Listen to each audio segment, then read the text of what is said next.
Interviews with Ben Johnson, the Lions offensive coordinator, and their DC in Detroit as well, Aaron Gled. Washington has also requested to interview Ravens defensive coordinator Mike McDonald. That is according to NFL Network insider Ian Rappaport. Bill Belichick says the evaluations on everyone's future in New England are ongoing.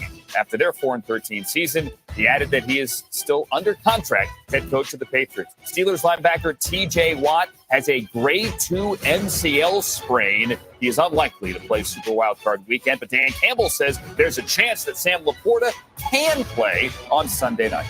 This has been NFL Network Now on the Westwood One Radio Network.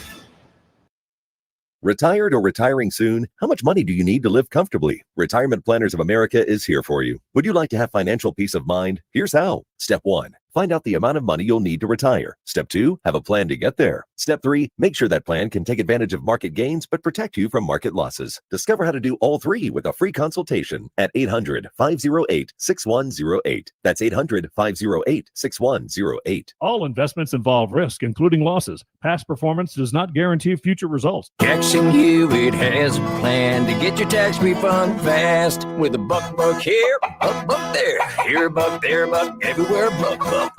You don't have to wait weeks for your tax refund. Get money sooner with a no-fee refund advance loan at Jackson Hewitt. On this loan, there's a money today guarantee. E-I-E-I-Do.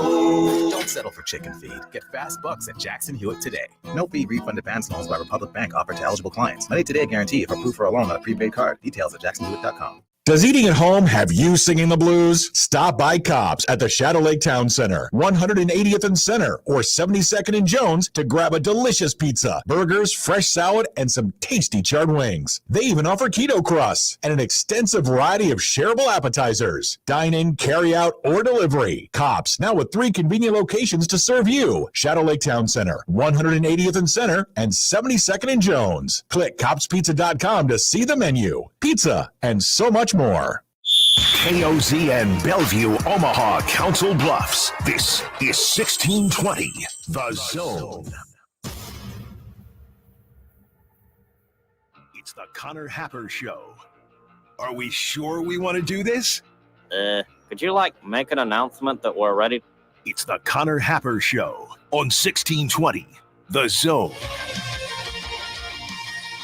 All right, welcome in. Happy Tuesday. It's the Connor Happer Show. You're on 1620 The Zone and on 1620thezone.com. No crossover today, but if there was a crossover, it would have been powered by Everlevel Concrete Repair in Omaha at everlevelconcrete.com. Josh, welcome. Welcome. Hello. We're here. We're safe. We're good. I am trying the Beanie Inside thing today. I'm just going to do a little bit of a research project, Josh. That's all. Okay. I'm not making a statement about what I like or what I don't like, whatever it is. I have this beanie, by the way. Shout out to the Scooters Bowl for sending us the stuff from this year. So this is not just a Scooters coffee hat, a Scooters Bowl hat. Mm-hmm. Which would is love them to send us one for everybody next year. Yeah, I don't know why there's only one in those boxes. Yeah, there was just assorted things, and they kind of got dispersed throughout. But we appreciate being thought of. Weirdly, I have 2 of the things. I have the mini football, which people think I can't throw 40 yards, and this hat as well, which I think is the pick of the litter, as Bill Moose would say. But I'm going to try it. I don't like it. I'm uncomfortable with it already. I've been sitting inside for about 30 minutes. I do not like it. Okay. So we're just going to continue on this research project and see if it gets any better. Happy snow day. This is a real snow day. We got some snow, Josh. This is what. No me telling people how soft they are today. Loved that. That's one of the few rain days I can ever remember. Yesterday. Yeah, I mean, it was kind of embarrassing, Josh. I mean, I understand that. I know what had that been snow, it would have been quite treacherous out yesterday. But yesterday was a rain day. I know what it looked like. I know they were concerned about what it might look like at 6 o'clock or 5 o'clock for the evening commute. Looked the same as it did all day long yesterday. But since then, we have accumulated some. I haven't gotten with our folks at the airport yet to check our totals at the moment. Seen a number. Need something from the National Weather Service. But a beginning of an era. Here we are, January 9th, 2024. It's like a holiday, Josh. Mount Happer in the parking lot has begun. Mount Happer is born. It's here. And Wow. so what happens is we have a pretty good sized parking lot on the west side of our building here at NRG Media Omaha, 50th and Dodge. Mhm. And it gets plowed quite a bit. And all of the snow needs to go somewhere, Josh. It's not like your driveway where you could just toss it in the yard or something, or it just disperses out into the atmosphere if you have one of those snow blowers. It has to go somewhere. So it all goes into the southwest corner of our parking lot, and that's where all the snow goes for the entire snow season for the next 2 months plus of when we will see snow. And I got to say, it's big already. We're going to get another swipe probably before the day ends today. We're going to get another round of snow at the end of the week. Terrible. From what I've heard. Terrible. So we will be off to a very, very good start on Mount Happer. And then once we get through a couple snows and once we get probably into, mid to late February, maybe after the Super Bowl, Josh, I'll make a prediction on when Mount Happer finally will go away. Annual tradition. An annual tradition. Last year I was a bit aggressive and I said it would last until April. I believe it was the second week of March, but we didn't get much snow last year. We did not. Famously. We didn't get much snow last year. I have an amateur meteorologist report. Hello, amateur. 4 1/4 inches at 144th and Blondo. 4 1/4, huh? That's interesting because that's the exact number I said. You said 4.2, I believe. Yes. You're off by a hair. By a hundredth. a couple hundredths. So, if there's anybody down at Epley or with the National Weather Service that could send us that number, we would love it. I guess 4.7 yesterday. Josh gets 4.2. It doesn't matter what happens at 144th and Blondo, Josh. That's true. Does not matter what happens at 144th and Blondo. We crowned a national champion last night. Yeah, sadly. That happened. Yeah, Michigan won. I have a distaste of Michigan. I'm not afraid to admit it. Like a good red-blooded American. Thank you, Josh. I don't know why everybody else isn't on this train. They're not likable. I got even a couple more tweets last night about, better than the SEC winning another national championship. It's like, no, it's not. It's way worse. It's way worse than that. Now, what we could take solace in as, like you said, Josh, an American, a hater of Michigan. I'm not afraid to admit my hatred. And by the way, it's not because of the cheating, or we'll get to that later, but it's just Michigan, right? The M does something to you. Hail to the victors, the whole thing. The stupid helmets.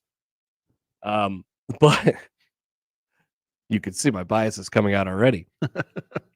But we had an okay game last night, and we crowned a national champion. But what we could take solace in is that the likely next step here is that everything falls to pieces in Michigan.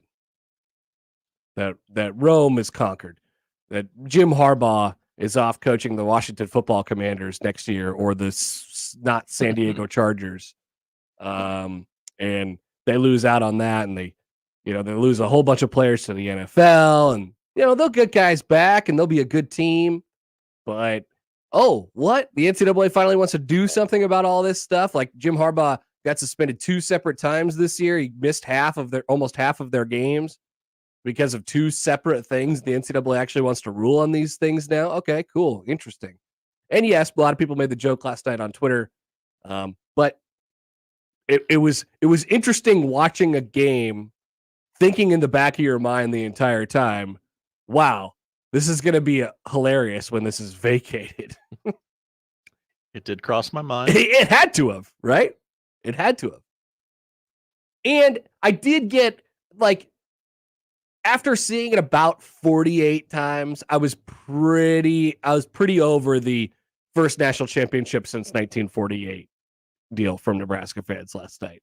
Oh, interesting, because that's on our lower third right now. It's true, but I didn't need to see it 500 times. We get it. It's funny. It's a good joke. Michigan didn't win the national championship in 1997. They did not. They split. You could say it's their first. I mean, I was going to say it was their first undisputed national championship since 1948, but that's not the case. No. It's certainly going to be disputed by many. I wonder if the polls, the AP poll comes out and somebody's just like, yeah, you know what? Or a whole bunch of people have to do this, but they're like, South Dakota State. That was the team. That's an untainted, undisputed national championship. Let's put them at number one. And then Michigan has to split a national championship after all. That would be really funny. But yes, this championship is under dispute. But congratulations to Michigan, who won 34-13. Live it up today. 34-13 last night. The victors got up early today and did another press conference where Jim Harbaugh is busting out all of the words in his vocabulary, like cockles. Oh, yeah. He is in his bag right now. He's a weird guy. Let me get this straight right off the bat on Michigan. And we'll take your guys' thoughts on this. 402-951-1620 on the 42 Degrees The Source hotline. You can call or you can text that number. You can tweet at Happer Show, at Connor Happer on the JTech Construction Zone Twitter feed. Email Connor or Josho at 1620thezone.com on the Equitable Bank inbox. By the way, before we get to Michigan, what should we tell people to take pictures of today? Charles suggested that we should make listeners take pictures of themselves wearing beanies inside. I don't hate that idea. Okay. So if you do the double whammy, if you do the Monday and the Tuesday, wearing a beanie inside while putting us up on your big screen, then you're going to get a retweet and a favorite. Whoa. Yeah. I mean, yeah, it's big time. Take a selfie of yourself. Yeah. In front of your TV. In front of your big screen TV. Yeah, yeah. And you could even put your pissed off wife in the background too. What's going on? You're normally at work. Yeah. I want to watch The View. You commandeer the TV and you put these idiots on it. Like that would be a triple threat. I don't even know what we'd do with that. A retweet, a favorite, and a reply, Josh. We'd have to maxed out. We'd have to pull out all the stops. Something like that. Anyway, so let's start with Harbaugh since it just came up. I think Harbaugh is a historically great head coach. Like I think he is a fantastic head coach. He's done nothing but win in both his collegiate career and his NFL career. Sure. Obviously, he is a total weirdo, but I think college football loses a lot with him out of it. But there was the constant, which I think is going to happen for the record. But there's the constant, will he, won't he? Who's he getting courted by? Is he happy? Oh, wait, he's under investigation. Oh, wait, he's under investigation again. But like, if we're talking about the football part, I have so much respect for Jim Harbaugh. I think he's a really good coach, and I personally enjoy the quirkiness. I really like the quirkiness. I think that's college football. I don't think it's so much Michigan. He's a Michigan man, but I don't know that it's so much that puzzle piece quite aligns there. But he's a really great football coach, and he'll win he's won wherever he goes, and he will continue to win wherever he goes. So I have no problem with Jim Harbaugh, and I have my thing about Michigan and my distaste toward them does not come from this season and when, the aforementioned championship is under protest. It doesn't come from that. It's crazy to think about. He was suspended 3 games 2 separate times this year for crimes they did commit. Like fully admitted to. Yeah, we'll get to that part in a second, but that's a crazy thing to think about when we look back on it. And it was an all-time, it was a weird year in college football. We ended up with 2 elite talented teams playing for a national championship. That's a new thing for this era. That's a new thing for the college football playoff era. And Michigan was the kind of best of the rest for the last 5 years. And they found their way to get one at the end. They needed a little bit of help. Would that team have beat Georgia? I don't think so. But they got some help. Georgia was probably the best team in the country this year, just from like when you combine talent and whatever, all that stuff. That doesn't matter. Michigan won the championship. They get it at the end of the day. But my distaste toward Michigan does not necessarily come from all of the stuff that happened this year or all the words that get said or don't get said. It's just I hated Michigan before that. Yeah, it's just the Michigan of it. It's just the Michigan of it. And I don't know how to explain that to you guys. Maybe I come from a, I come from a, like, I'm not going to paint myself out to be the old. I'm 31 years old. Like, how do you not hate Michigan? We just talked about it. They split a national championship in 1997. Whether you want to give that to them or whether you don't, they didn't win a championship before that since 1948.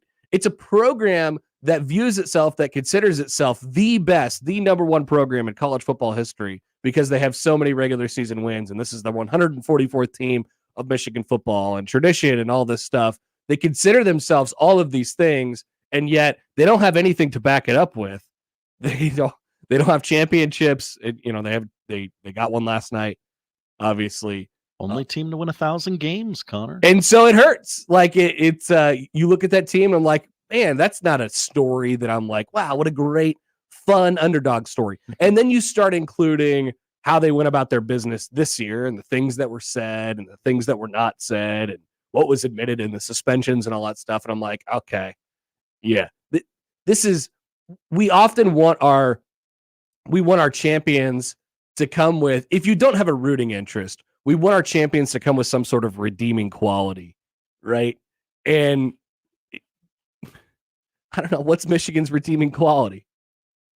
They want you to believe that nobody believed in them. They want you to believe that they did everything above board. They want you to believe that, that they are a fun underdog story and it's Michigan versus the world. That doesn't come off the way I think they want it to come off or they think it should come off. It's grating, right? So that's the Michigan thing for me. It's a distasteful program. They have the vibe of, when Nebraska fans pick on Creighton fans and they're like, oh, they're the sweater vest wearing, wine drinking college. That's what Creighton is. That's what I think Michigan is. Yes. I agree. Great take by me. All right. They think a lot of themselves. They do. That's for sure. So to flash back to last night then, obviously it comes up a million times. And there's some of it where I feel bad because he gets peppered with questions like they've won a national championship and every single question is like either A, what are you going to do next year? Or B, hey, what do you think about you being suspended for half your games because you had a cheating scandal in your program? Like that's tough. Too. That's a tough situation. So he's asked last night, and once again, this plays into it a little bit, about the off-field issues and what's come with that. And Jim Harbaugh's quote is this quote. You know what? Actually, let me give you full context. I'm gonna get you the whole thing on this one. The whole kit and caboodle? The whole kit and caboodle. Wow. Question for you. You could go 15-0, run the table, easily win every game. You'd be elated right now, no matter what happened. I'm trying to ask you, this was not a season where everything went the way you wanted it to. There was off-the-field issues, which we all know about. Could you talk about the satisfaction having overcome those as well to get to this point? Does it make it even sweeter? Jim Harbaugh responds, it couldn't have gone better. It went exactly how we wanted it to go, to win every game. The off-the-field issues, we are innocent, and we stood strong and tall because we know we were innocent. And I'd like to point that out. And these guys are innocent. And overcome that, it wasn't that hard because we knew we were innocent. So yeah, that's really what I wanted to say. It went exactly how we wanted it to go. It went exactly how we wanted it to go. Good stuff. Takeaways. Good stuff from Jim. Yeah, go ahead, Josh. What's your takeaway on that one? The innocent thing. Yeah, is that the word you had a problem with? Jumps out to me since you accepted punishment, admitted wrongdoing. Now innocent is a weird word to use. Innocent is a weird word to use. I would agree. They literally accepted the Big Ten's punishment. The linebackers coach got fired. Now, what else are you going to say when you stand up there? Like, you got to defend yourself, I suppose. But, yeah. Like we want the national championship to happen, and then all the questions be about like, hey man, how was your life all the way up to this point to get to this point? What a great story, what a redemption story. And instead it's like still kind of slinging arrows and people slinging arrows back, and it's not quite as fun that way. If you take away all that stuff from this year, you just run down the schedule and the scores. This is one of the most dominant teams of all time. Well, I guess so. Yeah, not a just results. Not a particularly world beater schedule, but they handled their business each and every week. They handled their business. There's no doubt about that. And to your point, like if you take away all of the stuff, what we should have had last night was a great grand like celebration of the sport. Right? We have reached the conclusion of the 14 playoff. We've decided that we need more. Conferences are changing next year. And to culminate all of that, to culminate this era of college football, we have a national championship game that is fresh and loved that and exciting from the perspective of you don't know what's going to happen. It was a 4.5 point spread. Washington could have, as it turned out, Michigan was the better team last night, but there were paths for Washington to win that football game. You didn't know what was going to happen at the end of the third quarter, right? That was fresh. That was fun. That was exciting. It was not Alabama. It was not Georgia. It was not Ohio State. It was not Clemson. And so it should have been this huge, like, kind of like, wow, this is really great. This is really fun. And instead it was like, we're asking the question, is this good for college football? Is Michigan good for college football? And I hate the question because everybody views college football differently. Yeah. If my regional sport, my perspective sitting right here of what's good for college football is completely dependent on what happens to the Big Ten and what happens to Nebraska. Somebody else's opinion on what's good for college football, Greg Sankey's opinion on what's good for college football is much different than my opinion on what's good for college football. SEC fans last night were like, oh, Georgia would have rolled either of these teams if they had gotten in. Right. So I detest the question, and it only gets brought up because of the other stuff, like you said. So that's the tricky part of last night. While I would have been, if you would have told me before the year, before any of this stuff kind of takes place, we're going to get a Michigan-Washington national championship game. Alabama is going to get bounced in the semifinals. Georgia's not going to make it. I would have been like, damn, we had a sick season. Must have been a lot of upsets along the way. And no, actually, no, there weren't. Yeah, no, not much happened. And it was a lot. And it was kind of known for stuff off the field, and obviously there's this whole NIL transfer portal thing that's happening in the background and stuff like that too. So I can't definitively tell you whether it's good or bad for college football. Frankly, I don't care about the question. I don't really care that much. But I did have a distaste toward the football part of it. It's the first time, and we talk about this in the offseason quite a bit with NIL and portal, and we'll start to have those conversations more in the absence of football. But it was the first time that I felt like the outside stuff, and a lot of it has to do with Michigan and their transgressions, the outside stuff really affected the game for me. Okay. And not necessarily my enjoyment of like watching the football game, but I just felt like there was a cloud over the entire thing, over the entire playoff, over the entire national championship game. And that's just my perspective on it. That doesn't mean I feel like Michigan should have an asterisk on their national championship. I think that's stupid. They'll go back and they'll probably take it away, or they won't, and it won't matter one way or the other because Michigan won it. We all saw it. Yeah. That stuff doesn't. That's how this works. Yeah, that stuff doesn't really matter all that much. But I can't like help but think about the way that I was feeling watching the playoff games this year, and I just felt like there was something not missing, but there was something else, and I can't really quite describe or explain what that is. And my theory is what I just sort of explained a little bit. As far as the football is concerned, I do want to get into that. Michigan obviously looked like the better team all night, and we'll talk about sort of why here in just a little bit. I want to take your guys' thoughts on that. 402-951-1620. Excellent segue. I have a thought from Matt on the YouTube. Hi, Matt on the YouTube. He asks, why does Nebraska care so much? Why does Nebraska care so much about what? Michigan won a national championship. Done. Interesting. Why would we, a sports talk show, care about the number one story in sports today? Yeah, it affects it. I mean, yeah. Also, terrible radio. All right. Hey, welcome in. Michigan won a national championship. Done. I mean, a Big Ten team won the national championship. A team that was on Nebraska's schedule this year won the national championship, right? Two teams that will be in Nebraska's conference next year won the national championship. There are lessons to be taken from the entire thing. Like that's, I mean, the national championship game, like it or not, is significant to the sport. Whether bold take, whether your conference is playing in it, or whether two members of your conference are playing in it, or whether nobody you care about at all is playing it, it's significant to the sport. So it affects you no matter what. That's why Nebraskans care. That's why college football fans care. Nebraskans are college football fans. Done. There you go. That kind of explains it, I hope. A couple thoughts from you guys. 402-951-1620 and the 42 degrees the source hotline. Here's from the text line. Ooh.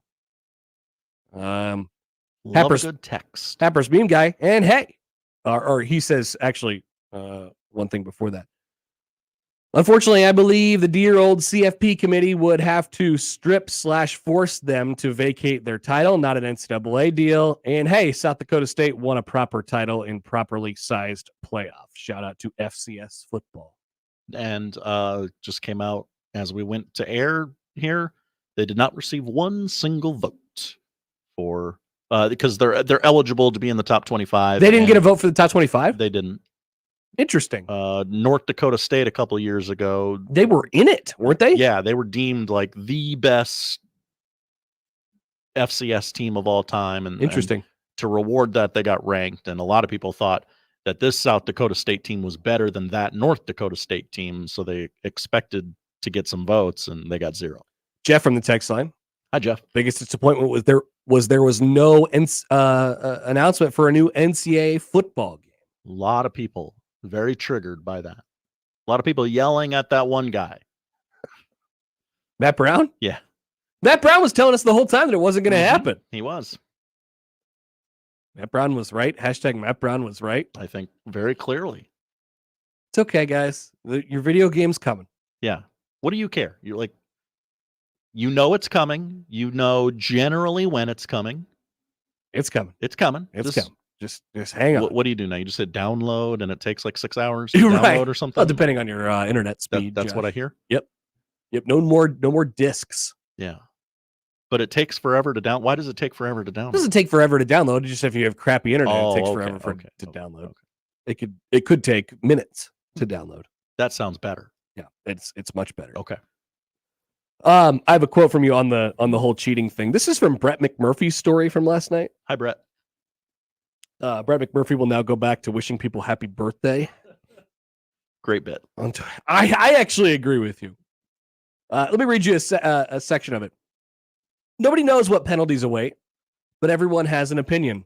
If you're a Michigan fan, there's nothing to see here. If you're not a Michigan fan, give the Wolverines program the death penalty, but only after having a public stoning. Quote, look, an Alabama official told me at the Rose Bowl last week, everyone, and I mean everyone, is stealing signs. Michigan was not the only school that was doing this. Added an industry source, this is where it gets really good. Quote, Kansas basketball cheats more than anyone. And they didn't do anything to Kansas. The only pure thing in college athletics is Vanderbilt. And Vanderbilt sucks. I don't think there's a single untruth in there. No. That is incredible. Vanderbilt catching strays today. Or, I mean, depending on your view of things and how you want to look at it, Vanderbilt getting a compliment. Congratulations, yeah. Vanderbilt. You're pure. You're doing things the right way. He adds, McMurphy adds, that's where college athletics is in 2024. If you're not cheating, you're not trying, or you're Vanderbilt. Michigan is no Vanderbilt, he writes. The Wolverines left Houston as national champions, but will it be considered a tainted title? Quote, I wouldn't say it concerns me, Michigan quarterback Will Johnson said. It's definitely something everybody likes to talk about and talk about and talk about and talk about. Vanderbilt ended the year on a 10-game losing streak, and I don't think anyone listening knew that. I certainly wasn't paying attention to Vanderbilt much. I do wonder a couple times a year, man, why can't Vanderbilt be good? And maybe this is the answer. They're not cheating. Working real hard on that stadium. Yep. They'll get there eventually. They started 2-0, though. All right, we'll talk about the football part as well. We got Creighton and Nebraska both playing tonight. They're playing vastly different opponents, yes. Josh. Almost exact opposites. What would a spread be in Purdue versus DePaul? Hey, can't you do that on your little Ken Pom thing? I could. On your little Ken Pom thing, Josh? Are you anti-analytics like Tom Izzo? No, I'm anti-paying for things. Oh, yeah. Yeah. But it's about to hit, too. I always renew at the end of January. Oh, wow. Odd time to renew that. Yeah, I know. What? It was the one year I bought it at the end of January, and then it just kept going. So I get half of a season, kind of like for free but that's not how it works at all. I could do it on my little Ken Pom thing. Maybe we'll look at that. Creighton's at DePaul tonight. You'll be able to hear that on 1620 The Zone. John Bishop will hit the airwaves at 7:30. I assume there will be a pregame, a shoot-around starting at 6, Josh? You nailed it. Hello. 6 o'clock. That is right here on 1620 The Zone. Game can be heard on 101.9 The Keg. In Nebraska, hosting the number one team in the country. They've not hosted the number one team in the country since... Oh, am I supposed to guess? Yeah. I'll say last year's Purdue team. Nope. 2002. 2002? 2002. That's a long time ago. KU came to town, and Nebraska made, I believe, 18 threes in that game and just about pulled the upset. I remember watching that game on TV, and it was like the one time in my life I was like, man, Nebraska basketball. This is kind of cool. They made every shot they looked at, and they still lost to number one Kansas at the Devaney Center.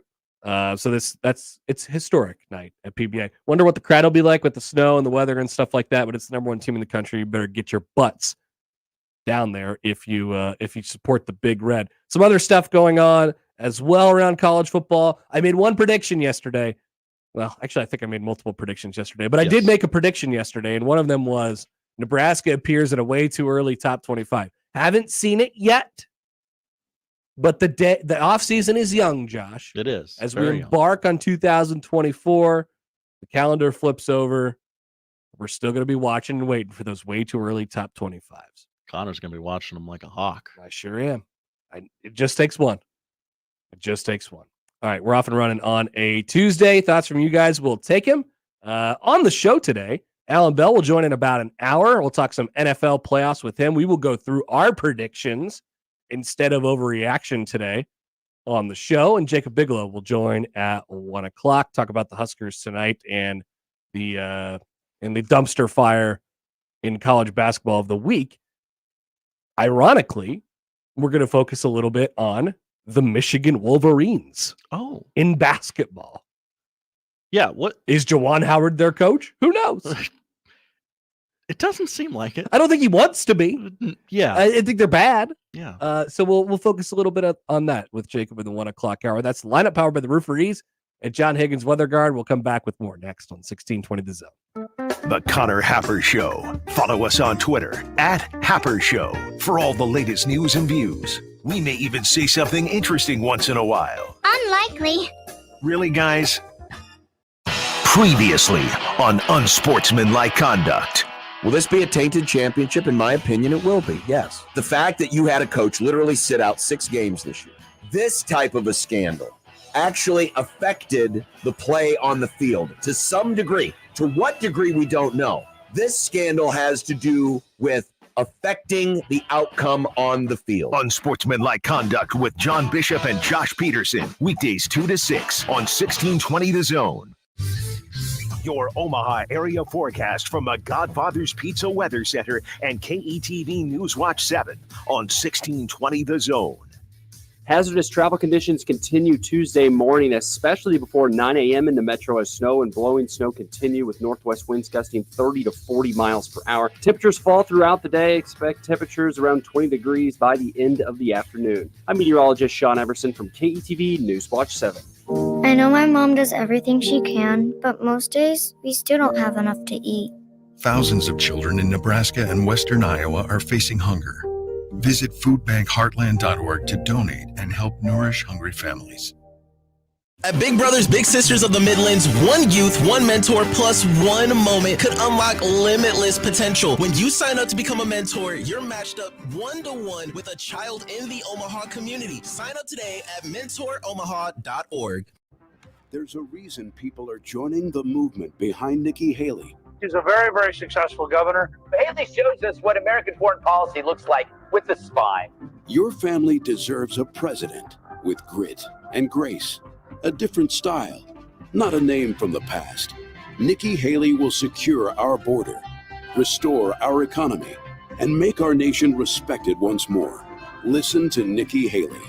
Our moment is now. Our mission is clear. Let's save our country and secure our future, and let's move forward together toward our destiny in a strong and proud America. Iowa, it's time to caucus. Go to nikkihaley.com/Iowa to learn more. And on Monday, January 15th, don't forget to caucus for a new generation of conservative leadership. That's nikkihaley.com/Iowa. I'm Nikki Haley, candidate for president, and I approve this message. Paid for by Nikki Haley for president. When you wake up well-rested on a great mattress, everything becomes clear. I do have a favorite child. Things you missed when you were tired finally reveal themselves. I use memes as a coping mechanism. It's Mattress Firm's once-a-year sale and clearance. Get up to 60% off select Sealy, plus a free adjustable base, all with free and fast delivery. Deals this big won't last long, so don't miss out. The right mattress matters. We'll find yours. Restrictions apply. See store or website for details.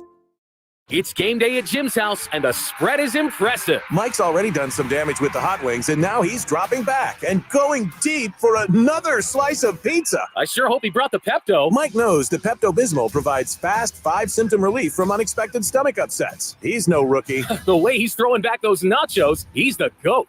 Be ready for game day with Pepto-Bismol. When you have nausea, heartburn, indigestion, upset stomach, diarrhea. Use as directed. Keep out of reach of children. Lanahan Nurseries has been your dependable full-service source for locally grown trees, plants, and landscape materials. Rooted in tradition, our products and services are consistently ranked best of Omaha in quality and value. From design to install, our experts are here to help bring your landscape vision to life. Start your next project this weekend. Visit us at 192nd and Center. Lanahan Nurseries, your homegrown headquarters since 1974.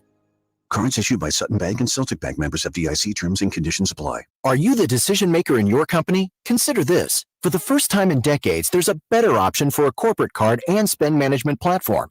Meet Ramp, the only corporate card and spend management system designed to help you spend less money so you can make more. Most corporate credit cards offer points as incentives, but those points amount to less than their worth in real cash value. Ramp's corporate cards offer you cash back, real money in your pocket. Plus, you control who spends what with each vendor. And Ramp's software collects and verifies receipts automatically, which means you'll stop wasteful spending and close your books in hours instead of days. Businesses that use Ramp add up to 5% to their bottom line the first year. If you're a decision maker, adding Ramp could be one of the best decisions you've ever made.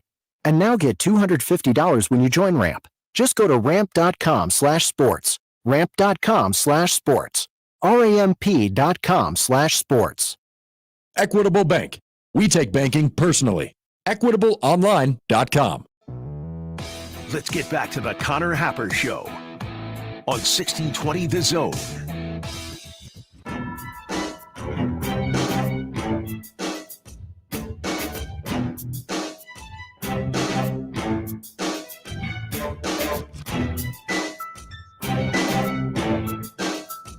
right, welcome back. Happy winter. It's officially here. Happy winter. You don't hear that every day. Happy winter, right? I want you to be happy, and that's what it is, winter. It has snowed. Mount Happer is born. And, I'm very happy for you. Yeah, we'll see when it departs. We'll get everybody's prediction up on the board. There'll be another prediction that we have to track for 2024. Just scoop this morning, Josh. Just shovel. I got a snowblower. I'm an adult. Oh, is it a lib? It is a lib snowblower. Now that's one that I wouldn't mind having. I would not mind having a lib snowblower. Now the wet heavy stuff it does struggle with at times if it is taller. If it's taller than the snowblower, I often joke around that it's my Fisher Price, my first snowblower. Is your phone light working over there? Yes, it was ringing, but I was talking. Okay. I was just making sure because I didn't see it flashing, and I thought, It's Josh did we lose the light again? No, it works on the first ring. Okay. But yeah, I wouldn't mind having an electric snowblower. That's where the line gets a little bit loose for me. I know we talk about this with lib machines, aka vacuum cleaners, versus gas mow. But the snowblower I wouldn't mind having. But as of right now, I'm an old school axe to the grindstone shovel man. That's like no BS. That's impressive. Like I don't have the back for that. It is tedious. Yeah. And I have a very normal sized driveway, but pushing the snow out of the way is one thing. And this is a wet, heavy snow. Mm-hmm. Pushing the snow out of the driveway is one thing, but then moving it, that's there's some concern. Mm-hmm. There's some concern. What if I die? What if I keel over and die in the driveway from pushing the snow around? That'd be a horrible, horrible way to go. It would. But it's more of like the moving it. You could push it as far as you want. You could push it on the driveway and move it around so the driveway is technically clear. But then you got to put the piles of snow somewhere. And that's that's the thing that the snowblower does for you. It either disperses the snow or it moves it in a orderly fashion, which is very, very nice. I also love the look of the driveway when it has been snow blown. Oh, very clean. Very crisp, very crisp, very clean. So yeah, I'm still living in the days when we didn't have snowblowers, but here we are. I got a tweet here from Riley on the JTech Construction Zone Twitter feed. For all the resources at the disposal of ESPN, pretty surprising that they kept erroneously stating last night that Michigan won their first national championship since 1997. A controversial decision on their part. They did win a national championship. We've gotten a little sideways with this. Nebraska won a national championship. Michigan won a national championship. We could debate all day long on who would have won the game between Nebraska and Michigan. I don't think it's much of a debate. I believe Nebraska would have won that football game. Damn right. But they won, and Nebraska won. And so they still won. Right? Now, when they say Michigan won a complete national championship, like an undisputed national championship or the national, that's different.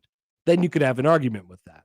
But they do claim one in 1997 when we were still claiming national championships, things like that. There was polls and there was split national championships. It was a very interesting time in our lives, but it happened. But Nebraska didn't win the full national championship that year, sadly. Does it make it easier, by the way, to say that since Scott Frost has come back and he's been the head coach and it was a complete and total failure? Do we have less of a reverence toward the 97 team because of that now? I was thinking about that a little bit last night. You don't have to answer, but it's I don't know. It's a rhetorical question. It's just something that crossed my mind. I guess I haven't thought about it much. I don't imagine many people have, but weird things cross my mind. To the phones here, 42 Degrees Source Hotline. Here is Random Mike. Hi, Mike. No, there's not less of a reverence. It's got nothing to do with it. I'm just saying he was the quarterback. And no, I mean, I was just asking the question. That's all. Yeah, okay. I don't think anybody feels that way. Do you feel that way? No, I don't feel that way. I just thought of it. It crossed my mind. Hey, just quickly, I want to apologize for my apology. Mike, you don't have to keep digging this hole even further. We could just let it go at this point. You know what's digging even more? Guess who's nominated for the College Hall of Fame? Frank Solich. Yeah, who's the other one? Danny Woodhead. There you go.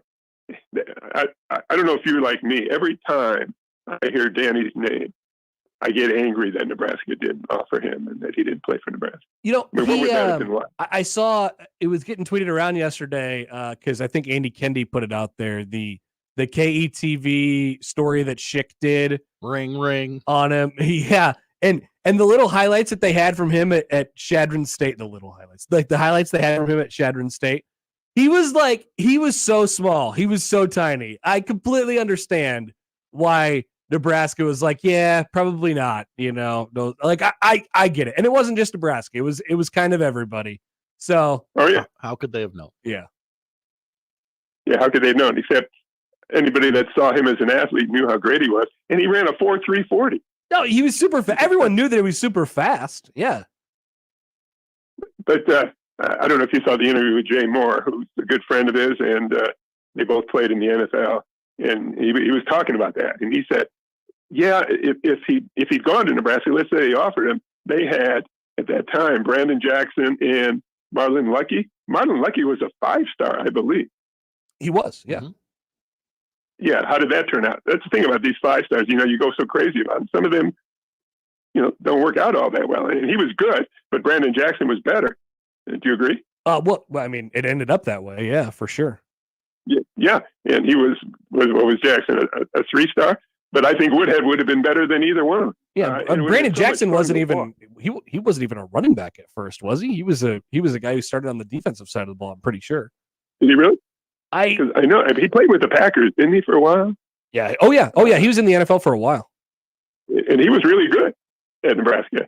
But it would have been so much fun to watch Woodhead play, and he was fantastic. And look what he had to go through to get there. And it shouldn't have been. And what Jay Moore said was, yeah, he could have gone to Nebraska and maybe been the 3rd string guy to start out with, and never got much of a chance. And that he had 2 things going against him. He was smallish and he was white. And then it was the stereotype.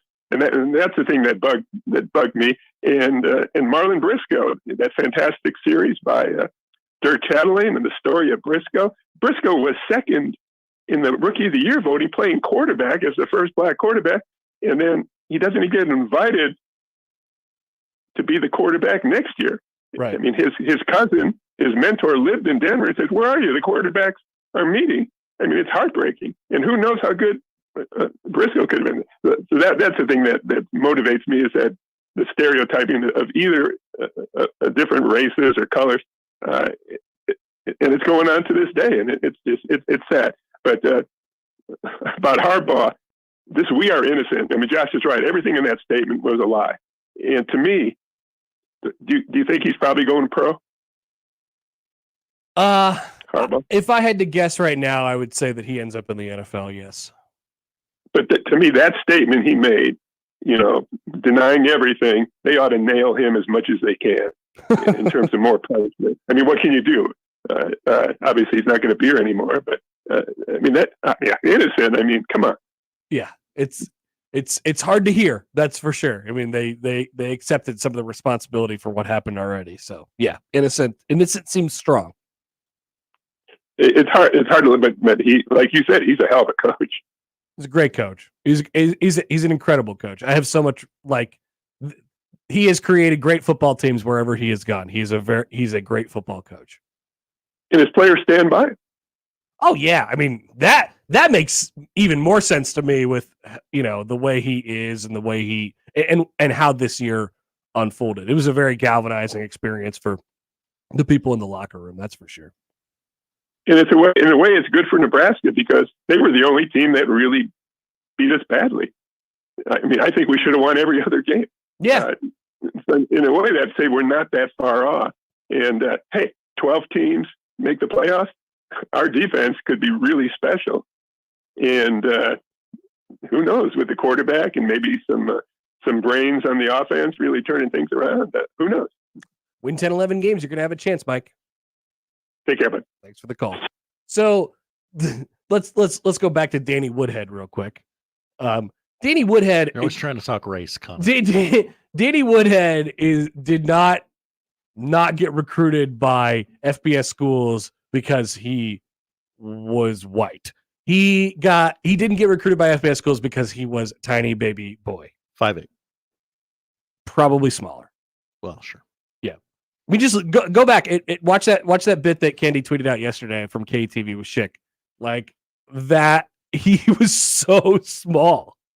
He's super fast, but he was so small. So like at that point, it's not a stereotype of what you think a small player is going to be. It's just that he is small, and you can get the speed and the power and the athleticism from people who aren't small. And Nebraska got that with Marlon Lucky and Brandon Jackson and all the people that they had during that time. You can't begrudge Nebraska or any other school in the country for not taking him. He had in his path to the NFL, I would argue was his best path, right? Who knows? Like Mike said, he would have got lost in the shuffle. He comes to Nebraska, he gets lost in the shuffle. Who knows why? Or maybe he ends up rising to the top and ends up becoming a good player at Nebraska.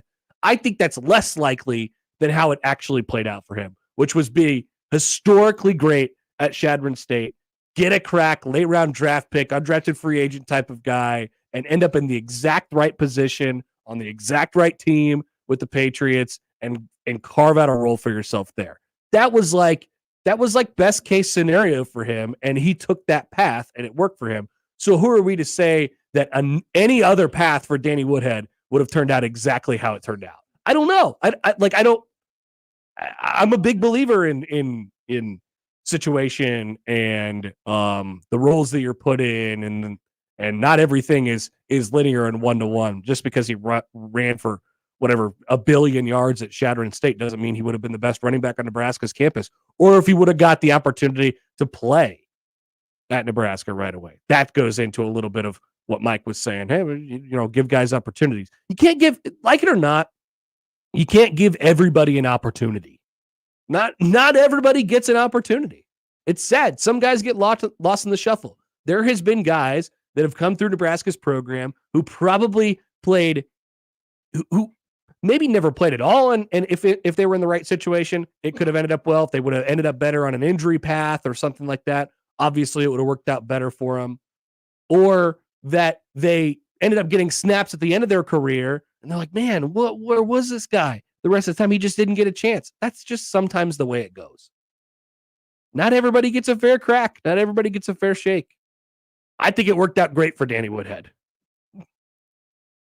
Don't you? I think he's going to the College Football Hall of Fame, and he's an excellent golfer. And it worked out, he's an excellent golfer, and it worked out fine for Nebraska. It's not like Nebraska was devoid of running backs throughout that period of time. It's not like they took nobodies. It's not like they didn't have nobody playing for them, right? So, yeah, I don't know. Hard for me to get caught up on that, but that's just me. Back to the phones. Bob is here. Hi, Bob. Hey, I just want to apologize for Mike's apology to his apology. No, I'm with you on the Danny Woodhead. Like, would we have loved to have had him? Absolutely, but you kind of have to. If you're going to take one side of the anecdote, you have to take the other side. So it's kind of like why you don't suggest that your kid drops out of the 7th grade and tries to become a rock star. Like, do some make it to be the Red Hot Chili Peppers? Yes, but most of them don't, and then you don't have a lot of options. So yeah, we've taken a bunch of Nebraska kids that didn't end up working out. And did we miss on Danny? Yeah, but on the whole, you kind of have to look at it both sides. Thanks, Hap. No, thank you, Bob. Appreciate it. Thank you for the apology to the apology. It's very important. Nice. Glad we're having this conversation. You only get a couple cracks, you only get a few opportunities at the exact right portions of your life. And, maybe Danny didn't get enough, but he took advantage of the ones he had. That's for sure. And that's all he needed. So, and we could, it was on the sheet for a little bit later, but maybe we can just call that the conversation there. We'll talk more about Michigan as we go on throughout the show. The local basketball teams in action this evening. Couple comments from you all here on the Equitable Bank inbox. Here's Adam. Hi, Adam. On the flip side, if Woodhead had come to Nebraska, who knows how it would have gone. He might not have played as much and never got a shot at the NFL. Going to Shadron, setting all those records may have been the best thing for him. Yeah, I totally believe that. It forced someone to give him a shot. Because of how historic the numbers were. I just think like whenever we say that enter guy here is a great player, we have to understand everything, all of the context of that, right? It may be the case. It may be the case where he's just like flat out great player, would have success in whatever environment and whatever situation he is put in. I don't believe that we have many of those on planet Earth. I think a lot of it is situationally, what positions that you're put in and the teams that you play for and the opportunities that you get if they're at the right time. Like a lot of it is just, a lot of it's luck. And so I'm a big believer in that. We do it every single year with rookie quarterbacks, and I don't know what to do with it because I'm paralyzed by the information. We have rookie quarterbacks every year. It's like, is Bryce Young good? He's probably one of the worst 5 quarterbacks in the NFL right now. Right? He's probably one of the worst. Yeah. He's one of the worst 5 or 10 quarterbacks in the NFL right now. Starters, not backups. Absolutely. But Josh, like, if you would have been in CJ Stroud's position this year, how would it have turned out? I don't know. That's a lot better of a team that he was on. If CJ Stroud is on the Carolina Panthers, maybe the Panthers are better this year. Maybe they're not. So like the situation is important. For the record, I do believe that CJ Stroud is a better quarterback than Bryce Young, but I'm just using those guys as an example as they came in, top 5 picks in the draft. We do it with quarterbacks every year. We'll do it again this year with those guys. It'll happen again. Someone's going to fall in love with JJ McCarthy, and we're going to have to tell him you're going to have a bad time. But you might not. Maybe he ends up in a really great situation with a great running game, and they draft another wide receiver, or Puka Nacua comes out, and like, who knows? So it's difficult to project in that regard. Doug on the old Equitable Bank inbox here. Hello, Doug. I have an electric snowblower. The Snow Joe cuts through the wet, heavy stuff, though. Dyslexia there for a second. And managing an electric cord is a piece of cake. Doug here for electric snowblowers, lib snowblowers. Corded? Apparently. Wow. That's a long cord, I bet. VJ says gas still smells sweet in the winter. It does. There's something about that smell and that sound. But you don't experience that, you lib. When the neighborhood's humming. Oh yeah.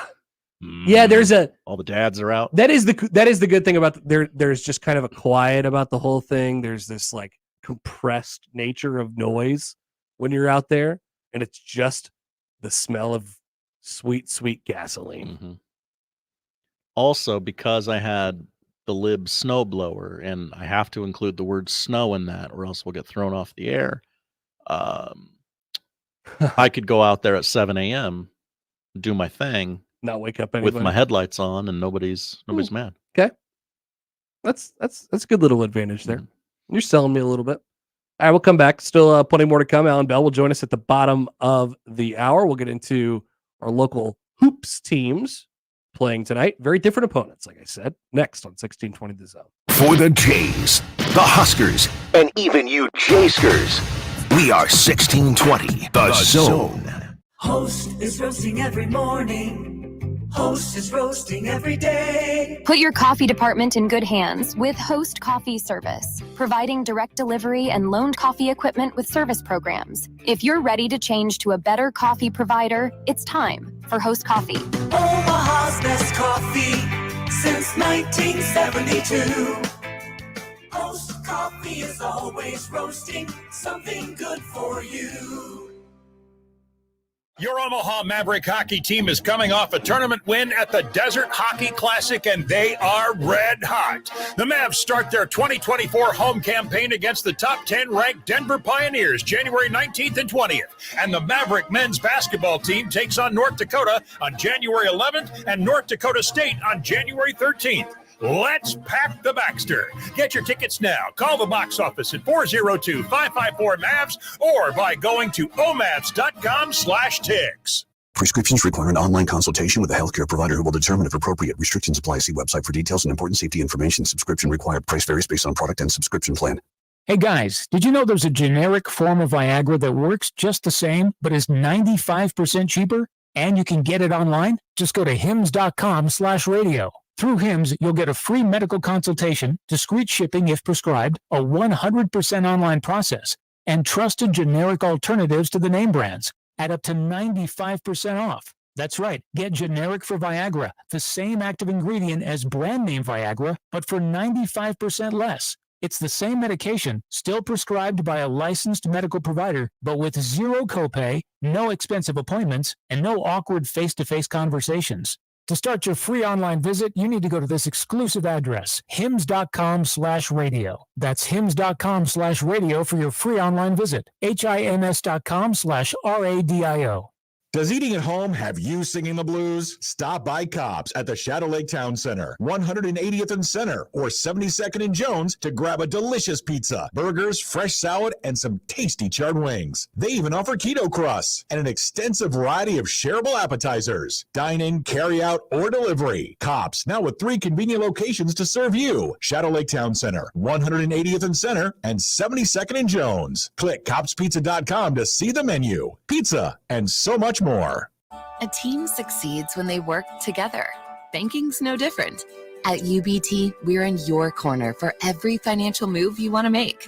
Your money's backed by a roster of experts who put in the work to know you and your community. So whether you're opening a savings account, buying a home, or planning your future, you always know who to turn to. Working together toward your financial goals. That's a win in our playbook. Union Bank and Trust. Equal housing lender, member FDIC. KOZ and Bellevue, Omaha, Council Bluffs. This is 1620, The Zone. All right, here's a potentially fun exercise. We're going into 2024, college football. We're in it. We're going into the 2024 season. We're flipping that calendar over. And we're counting down to the unofficial kickoff of the season, which is, I don't know, about August when camp starts, maybe media days, right? We're just counting. We're counting to media days at this point. We're probably counting the spring ball. But in the way too early top 25s have leaked out. Nobody's included Nebraska in any of them, sadly. Sad. Which makes me so far wrong on my prediction. But I've been reading through a few of them over the last 12 hours or so. And I'm looking at one right now from Stuart Mandel, who has Oregon as the number 3 rated team in the country to start next year in the way too early top 25. Oregon would be the highest rated Big Ten team. Josh, adjust your little brain. I know it's hard to imagine Oregon's in the Big Ten next year. But Big Ten stalwart, Oregon. Think about this real quick. Who's the Big Ten favorite next year? And remember, there's no divisions. Is everybody going to pick Ohio State, Oregon in the Big Ten championship? Or what does Michigan have to say about things? What does UCLA or USC have to say about things? What does Washington, who's just in the national championship game, have to say about things? Penn State still exists. People forget. How far down the list will we go where a team will get a vote or some sort of recognition to potentially win the Big Ten Conference next year? Will we go 6 deep? Will we go 7 deep? It was weird seeing a lot of, on those way too early top 25s, like normally the 2 teams in the national championship game don't fall very far, but they were both like 11, 12, 15. Yeah, I'm looking at Mandel's right now. He has, let's see, I was just on it. He has Michigan at 6, Washington at 7. Oh, okay. That's better than a lot of people. So, and keep in mind, look at all these new quarterbacks that are going to be in these spots too. It's sort of hard to keep it all straight.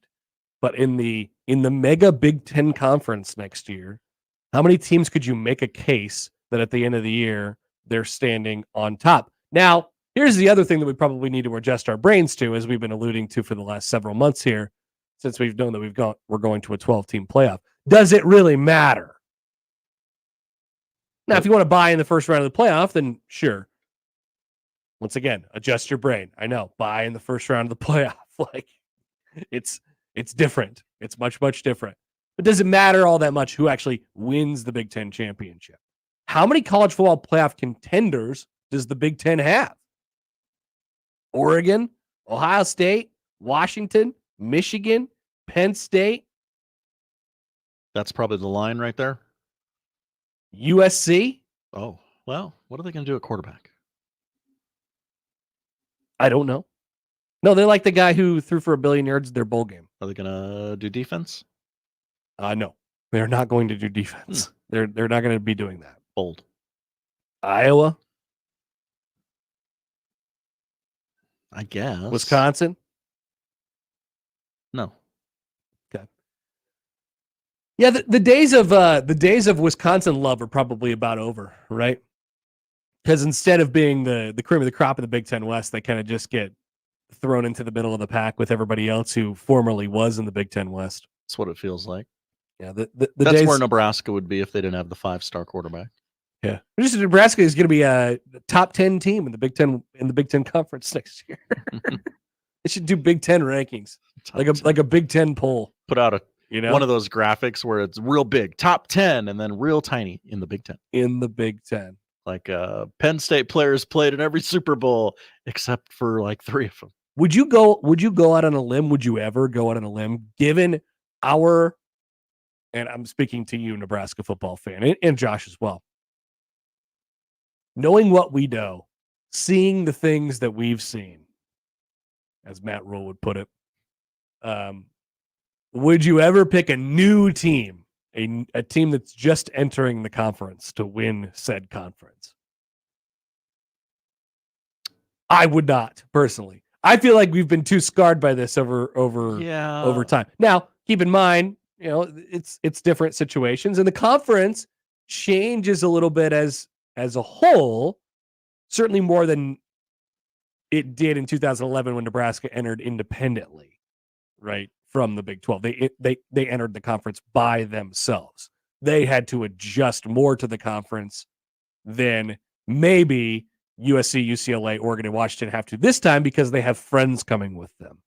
I mean, Oregon and Texas are going to be pretty good in their new conference. Now, the schedules become very daunting. They become sort of like a murderer's row, and you got to be on your game most weeks. I guess there is more room for error now, but Oregon and Texas are going to have a shot to win their new league. That's what we thought Nebraska in 2011. And they won 9 games that year, 10 games that year. But they got the brakes beat off them by Wisconsin. And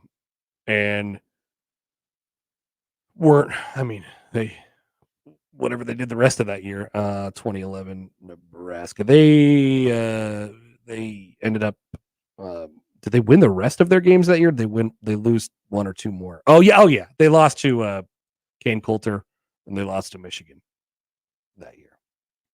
And they went to the Capital One Bowl.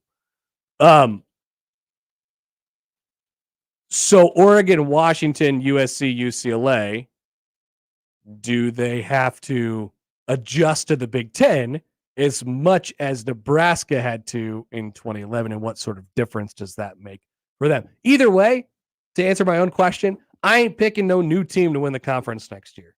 I'm just not. I'm doing that on principle. I don't think it's happening. I don't think you can come into this league and win it right away, even though it's different than it was back then. I still think there's an adaptation, like you have to adapt and adjust to the league more than we're probably giving it credit for. Even though the league is sort of, it's a little bit more west facing now. It has to bend the knee to the West Coast a little bit, right? We're having all these new people in instead of just one. I think that makes a giant difference for those teams that are entering, and it makes their landing a lot softer than what Nebraska's was in 2011. But I'm not picking Oregon to win the conference. I'm just not. As physical as I think Oregon plays, it is probably just compared to the teams they are playing. Absolutely. And you put them in the Big Ten, you're like, oh, they're maybe not quite as physical as I thought they were. Now, I think Oregon will probably have the easiest transition out of the 4 to the Big Ten, even though they lost to Washington twice this year. And I would say they still have an easier transition than Washington. Look at Oregon's position really well next year. They're going to have Dylan Gabriel. But Connor, Dan Lanning's terrible on television. Is he? Who said that? That was everyone last night. Oh! Did you watch the other casts? No. Here's a take from me, Josh. I don't care about any of the other casts. Say it. None of them are good. None of them are good. Why would I watch them? I want to watch the football game. Yeah. What's the point of the other stuff? I don't need the spider cam angle 24/7. I don't need hometown radio. No. Like that doesn't do anything for me. It's nice to see I'll get the call from a website afterwards. It's nice to see the clips pop up on Twitter afterwards, I suppose. But that's it. Like why would I watch that? Why would I watch that live? I guess watch the national championship game. Georgia TCU. I kind of bounced around because the game was terrible, and I'm like, what are Pat and his chuckleheads doing? Yeah. Oh, everyone has a mullet. Shocking. Hilarious bit. Shocking stuff. At the same time, Josh, we were talking about not picking Oregon or not picking Washington to win the conference next year. I'm also famously not particularly high on Ohio State at the moment, given their quarterback situation. Now, they did get Quinshon Judkins mysteriously 1 minute after Michigan won the national championship last night.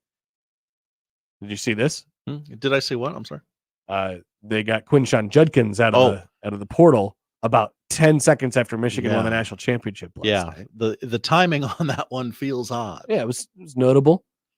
I think that's for sure. So I don't know that I'm particularly high on them, but I do think those new teams, there is an adjustment. There is it maybe not even in the direct style of play. It's just in every week you're going to be playing somebody with a really great coach. And the Pac-12 was full of great coaches this year too. Don't get me wrong, but it's not so much in the style. I think it's about how buttoned up everybody is from the coaching staff perspective and from just a kind of a fundamental perspective. In the Pac-12, even in other Power 5 conferences, and certainly in Group of 5 conferences, it's sort of hit or miss.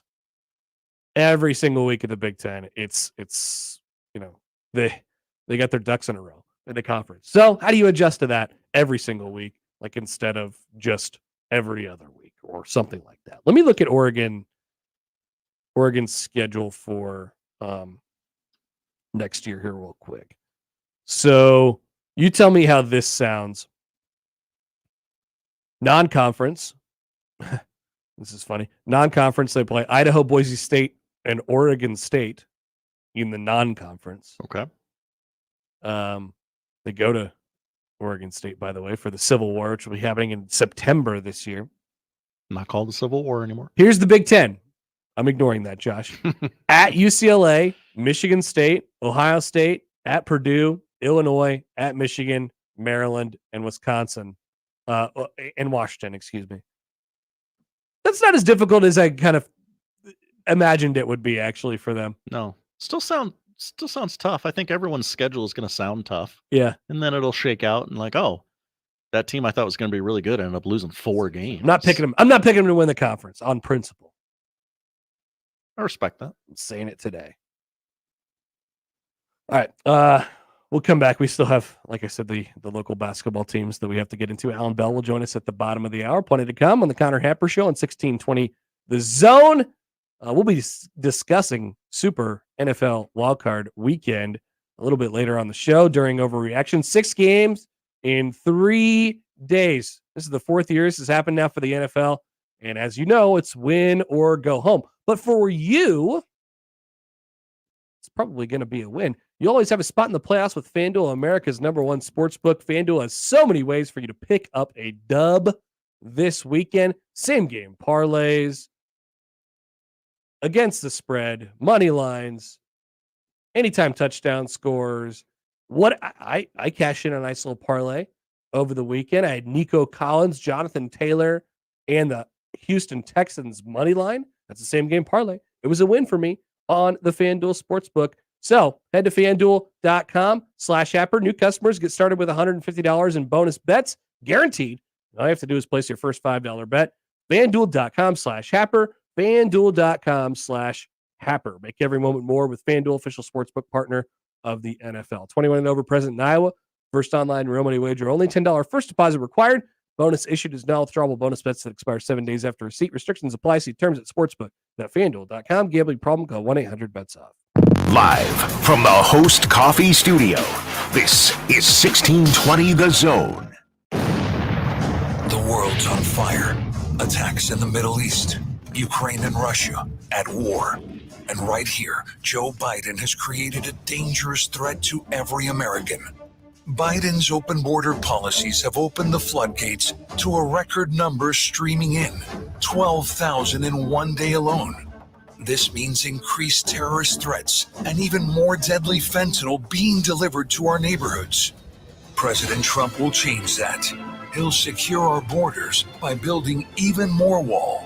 He'll end visitors from terrorist countries being allowed to enter.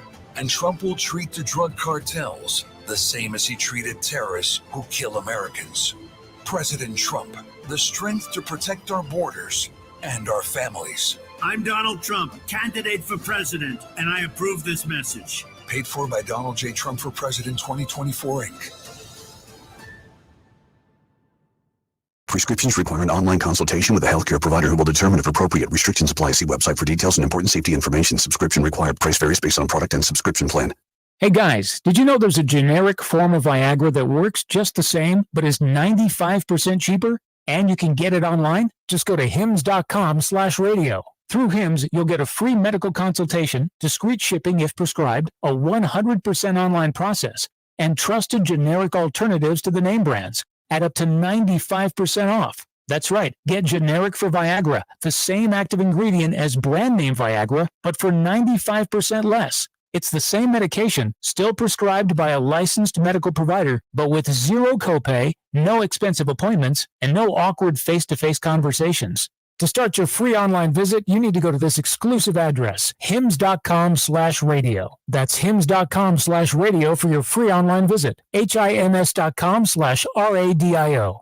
Jackson Hewitt has a plan to get your tax refund fast. With a buck here, buck there. Here a buck, there a buck, everywhere a buck.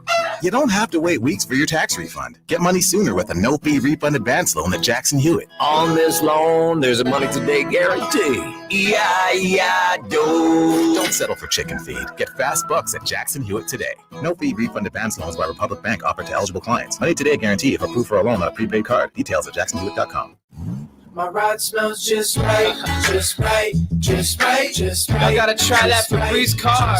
Just right, just right, just right. La la la la la. With up to 40 days of consistency. All over Febreze car clips right on your vent. You know my car's my happy place. Keep that smile on my face. When it smells just right, just right, just right. Yeah, breathe happy Febreze. La la la la. Cards issued by Sutton Bank and Celtic Bank, members FDIC. Terms and conditions apply. Are you the decision maker in your company? Consider this. For the first time in decades, there's a better option for a corporate card and spend management platform. Meet Ramp, the only corporate card and spend management system designed to help you spend less money so you can make more. Most corporate credit cards offer points as incentives, but those points amount to less than their worth in real cash value. Ramp's corporate cards offer you cash back, real money in your pocket. Plus, you control who spends what with each vendor. And Ramp software collects and verifies receipts automatically. which means you'll stop wasteful spending and close your books in hours instead of days. Businesses that use Ramp add up to 5% to their bottom line the first year. If you're a decision maker, adding Ramp could be one of the best decisions you've ever made. And now get $250 when you join Ramp. Just go to ramp.com/sports. Ramp.com/sports. RAMP.com/sports. Some days I cover up because of my moderate to severe plaque psoriasis. Now I'm hitting the road with clearer skin thanks to Skyrizi, Risankizumab Riza, a prescription-only 150 milligram injection for adults who are candidates for systemic or phototherapy. With Skyrizi, 3 out of 4 people achieved 90% clearer skin at 4 months. And Skyrizi is just 4 doses a year after 2 starter doses. Don't use if allergic to Skyrizi. Serious allergic reactions and an increased risk of infections or a lower ability to fight them may occur. Before treatment, your doctor should check for infection and tuberculosis. Tell your doctor if you have an infection or symptoms such as fever, sweats, chills, muscle aches, or cough, or if you plan to or recently received a vaccine. Thanks to Skyrizi, there's nothing on my skin, and that means everything. Ask your doctor today about Skyrizi, the #1 dermatologist prescribed biologic in psoriasis, and visit skyrizi.com or call 1-866-SKY-RIZZI to learn more.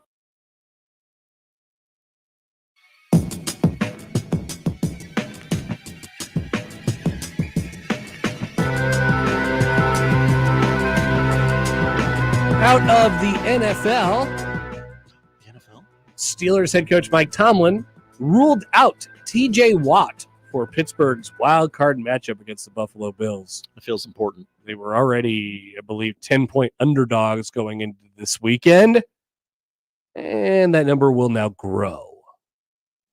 We'll talk about this a little. We'll dive into the numbers deeper a little bit later. So that's the 2-7 game in the AFC. 2 seeds. So we've been doing this we've had 3 Super Wildcard weekends, 3 years of Super Wildcard weekends, starting, of course, with COVID. Shout out to COVID. Yeah. And they were like, hey, let's put an extra team in the playoffs because that's what we're doing in COVID now. We're putting an extra team in the playoffs. And then predictably, they said, we're never going back. It gave us another game of inventory. Why would we ever go back?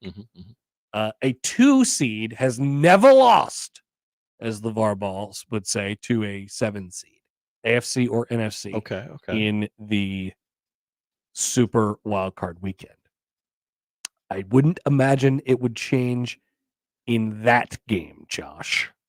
No, that's not the one. That's not the one. Maybe in the other one? That would be Big D and no? Yeah. Yeah, that'd be Packers Cowboys. I guess. Lord knows we've seen the Cowboys lose dumber games. I can see it. But maybe we'll get through the weekend, the extended weekend, and 2 seeds will be 8-0. Won't be happening in the AFC this year. The Bills are gonna. The Bills who can lose to anybody. I feel most confident about them advancing through the weekend. It's disgusting. I hate that. Josh Allen could throw 4 interceptions. He could, but and give the Steelers a chance. Significantly less likely with TJ Watt out of the game. That's for sure. I think so. All right. Basketball tonight. Now, Josh is a famous hater and canceller of Nebraska basketball. I mean, do you just want me to tell you what's going to happen tonight? I was right about Wisconsin. I could tell you what's going to happen tonight. Okay. Lincoln got a lot of snow. Kids not back in school yet. Dead arena blowout. Purdue. What? Josh, what? You're just volunteering this information. Why are you being? You say I should get a Patron and make people pay for it? Why are you being so mean? You were just like, hey, look, like I know the end of the story. I know what happens. Isn't that my job to tell people what's going to happen in the sports tonight? Yeah. I mean, you just seem so confident and arrogant about this one. I can't put my finger on it. All right, so it's almost as if it goes the other way. But you have to pay for your predictions being wrong as well, Josh. What prediction have I made that's gone wrong? I can't be sitting. Well, you predicted Washington would win the national championship last night. I was right in theory. Okay, I didn't know Michael Penix was injured. No, that does not count at all. Sailing balls. Those referees were out to screw the Huskies. What is holding? You made your prediction almost distastefully as well. I was like, I'm going to pick Michigan, and you're like, well, I'm the right one. I'm going to take Washington. You were defiant about it. And we're just gonna walk through life today and not mention how wrong you were about that last night. You picked TCU last year. I did. That went well. So you have to answer for some of these things. There has to be. You have to be. Like we want to hold refs to standards in college football. We want to, but and it in doesn't the NFL happen. and all this stuff. Never let the ACC officiate anything. We actually have the power to hold Josh accountable, and when he makes not crazy predictions about Nebrasketball, but when he is defiant about Nebraska basketball. And so, okay, go ahead and repeat your prediction.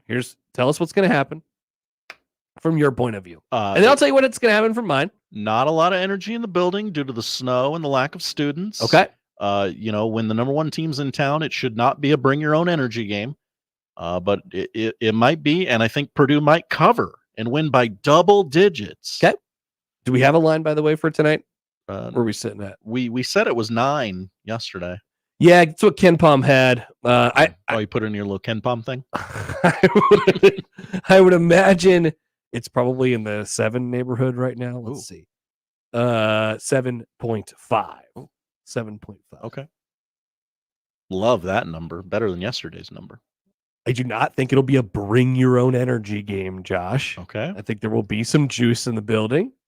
People will come out. Prove me wrong. The results of last year's Nebraska Purdue game at Pinnacle Bank Arena, I do believe plays into a hungry crowd this evening at Pinnacle Bank Arena. I think it'll be a good environment. And I believe that Nebraska will give it their best shot before ultimately falling. The hell does that mean? Ultimately falling to That's Purdue. what I tell my 4-year-old. Did you try your best? Do you think Nebraska will try their best? It doesn't sound like it. Yes. It doesn't sound like it. I also think Purdue covers tonight. How is Nebraska is not the number one team in the country a hot take that I'm getting lambasted for? You're just so smug about it. Stop being so smug about That's the bit. Jeff says Nebraska always plays Purdue close for some reason. Yeah, I don't know about always, but that it was definitely the case last year. They beat him a couple years ago at Pinnacle Bank Arena. That's definitely true. I don't know about always though. I just feel like their guard play has been pretty good. Everybody talks about Edie and all this stuff. Like they're not a team that's just going to throw it down in the post to Edie. Edie's going to be down there and he's going to do his thing. Like they kind of have some of those surgical tendencies to them. Their guards make shots. Like they always, I don't know. They're maybe the most underrated number one team in the country that I have ever seen. Because you're all basing it off of last year when they lost to a 16, and you're holding that against them this year. I think they're absolutely good. I think they are well deserving of the number one team in the country claim right now. That doesn't mean they're going to win the national championship, but I do think they're one of the top 2 or 3 teams in the country at this point. I think Nebraska will get a good home court advantage tonight, and I think there'll be a moment maybe in the second half. Ultimately, Nebraska does not win. They fall short at Pinnacle Bank Arena tonight. How could you say that, and Connor? They do not cover. At least I'm being nice about it. They'll try their best. Like I said, they'll try. They'll try real hard. And I think better than they did against Creighton, they'll give it their best shot. I think good luck. They've had now experiences in big games, in big environments. You're a little bit more well-equipped to handle it. Now, I do want to hit it from this angle as well before we talk to AB. Let's flip the script a little bit on Nebraska. So we're trying to put an NCAA tournament resume together for the Nebraska basketball Cornhuskers, who are number 52 on Ken Palm, my little Ken Palm right now. My little Ken Palm. They beat Indiana. They beat Michigan State, who that loss took a hit the other day when they got drilled by Northwestern. Bad loss to Minnesota. Fine loss to Creighton, even though it's at home. And then you lose to Wisconsin, on the road. And you're like, okay, that doesn't really hurt us much. Look at this in terms of a resume. I always tell people this as early as they can, because when we get into the start of the season, it feels like, okay, we're just getting into it. And who is this team? They're playing against themselves for a majority of it. But you have to start looking at it in terms of a resume. And wins at home are important to take care of business. Wins on the road are gold. They're difficult to get. So the formula, as my little Ken Palm currently projects Nebraska to be 10-10 in the league. If you steal a couple on the road in the conference, which I'm looking up and down my little Ken Palm right now, and it says Nebraska will win one game on the road, Indiana, the rest of the way. Whoa. You're going to have to win, probably one more against a halfway decent team. And this is an important game.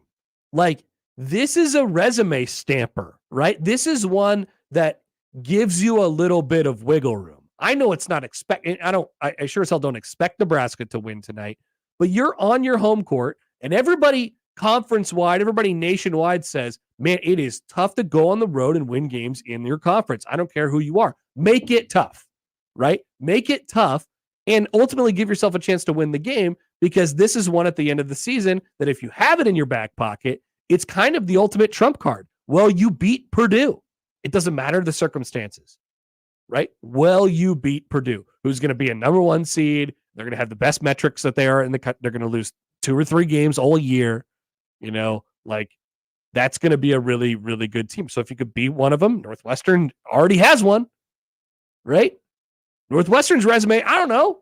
Who knows? Northwestern might win 20 games. They might look like crap at the end of the year, but they beat Purdue in December. Still counts. Still counts, Josh. So, I know Nebraska's not expected to win tonight, and nobody expects them to do jack against Purdue, but this is like a sneaky important game. From the perspective of it's an opportunity. And in this league, in the Big Ten, we talked to Fanta about it last week. There's just not a whole lot of opportunities like this. Nebraska doesn't play Illinois at home this year. Man, they don't really like that right now. They don't play Illinois at home this year. The rest of their home schedule is tonight against Purdue, Northwestern, Ohio State. That would be a resume builder. Wisconsin would be a resume builder. Michigan would not. Penn State would not. Minnesota would not. And Rutgers would not. So this is January is a big month. Big month. Yeah, you got to find 1 or 2 of Purdue, Northwestern, Ohio State, Wisconsin at home. Those are all really hard home games. But you got to win a couple of them, right? Take care of business on your home floor. All right, we'll be back with Allan Bell, talk some NFL for this weekend. By the way, one thing, Husker in Arkansas on the Twitter. Hi, Husker in Arkansas. Lay off Josh. He's a man of the underdog championship game team. Man of the people. I love a changing of the guard. Back with AB next on 1620 The Zone.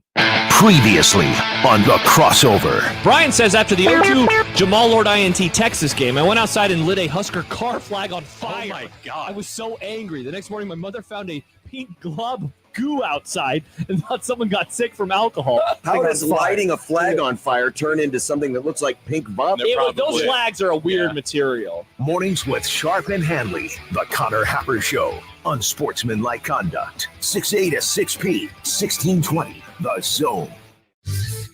Your Omaha area forecast from the Godfather's Pizza Weather Center and KETV Newswatch 7 on 1620 The Zone. Mostly cloudy skies with some possibilities of blowing snow throughout the afternoon thanks to a strong northwest breeze on your Tuesday. Temperatures dropping into the low 20s and eventually into the teens throughout the afternoon and evening. Partly cloudy skies overnight, waking up tomorrow morning to a temperature near 9 degrees, and the high tomorrow near freezing. I'm meteorologist Luke Vickery, KETV Newswatch 7. Email unsportsmanlike conduct on the Equitable Bank Zone Inbox with whatever is on your mind, from your hot takes to what you think is one. The Zone Inbox is brought to you by Equitable Bank. We take banking personally. We want to hear from you on the Equitable Bank Zone Inbox. The world's on fire. Attacks in the Middle East, Ukraine and Russia at war. And right here, Joe Biden has created a dangerous threat to every American. Biden's open border policies have opened the floodgates to a record number streaming in, 12,000 in one day alone. This means increased terrorist threats and even more deadly fentanyl being delivered to our neighborhoods. President Trump will change that. He'll secure our borders by building even more wall. He'll end visitors from terrorist countries being allowed to enter. And Trump will treat the drug cartels the same as he treated terrorists who kill Americans. President Trump, the strength to protect our borders and our families. I'm Donald Trump, candidate for president, and I approve this message. Paid for by Donald J. Trump for President 2024, Inc. Prescriptions require an online consultation with a healthcare provider who will determine if appropriate. Restrictions apply. See website for details and important safety information. Subscription required. Price varies based on product and subscription plan. Hey guys, did you know there's a generic form of Viagra that works just the same, but is 95% cheaper? And you can get it online? Just go to hims.com/radio. Through Hims, you'll get a free medical consultation, discreet shipping if prescribed, a 100% online process, and trusted generic alternatives to the name brands at up to 95% off. That's right, get generic for Viagra, the same active ingredient as brand name Viagra, but for 95% less. It's the same medication, still prescribed by a licensed medical provider, but with zero copay, no expensive appointments, and no awkward face-to-face conversations. To start your free online visit, you need to go to this exclusive address, hims.com/radio. That's hims.com/radio for your free online visit. HIMS.com/RADIO. I wish I could get this stupid jar open. Jars can be tough, am I right? Who are you? And how'd you get in my kitchen? It's me, Flo, and I'm here to grant your wish of easily switching to Progressive and helping you get a discount that honors the time spent with your previous insurer. Great, but what does that have to do with getting this jar open? Nothing. So you can't open this? Oh, I just do insurance. Jars, I leave to the professionals. Sign up for Progressive and opt into more savings. Progressive Casualty Insurance Company and Affiliates. Not available in all states or situations. How much do you worry about your debt? With over $15,000 I owe? Constantly, it keeps me awake at night. Accelerated debt settlement can cut your debt by up to 85% and in as little as 7 to 12 months. I could be free of debt in no time? That's right. Other debt settlement companies can take years to negotiate down your debt, but accelerated debt settlement moves fast. The sooner I don't have to stress about my debt, the better.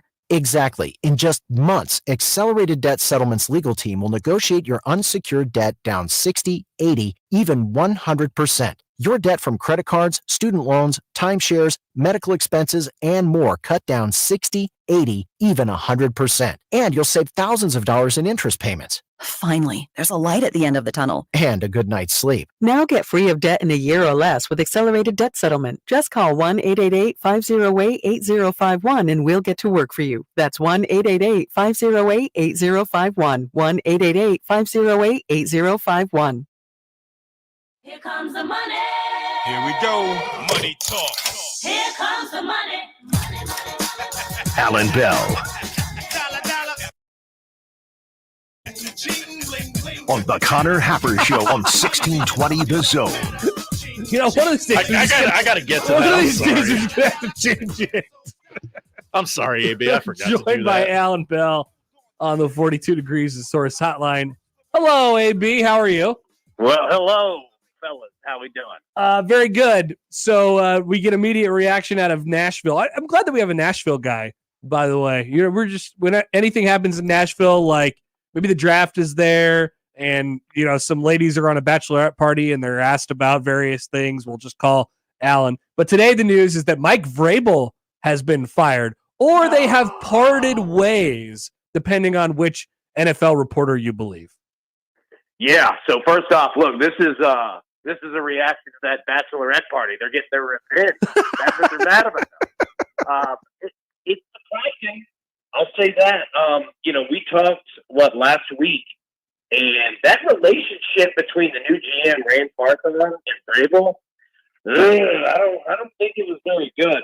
And, I depending on what you just said, right, in regards to, parted ways, fired, there's some money and contract things that go into, exactly how that's stated. But, I wouldn't be surprised to see New England making a move at the coaching position here very shortly. Yeah, I wouldn't either. As far as the Titans are concerned, though, I think this is met with like a whole bunch of what? Like this guy is he's one of the few guys in the NFL, even though they had a bad team this year, he's universally looked at as like, oh yeah, he's a good coach.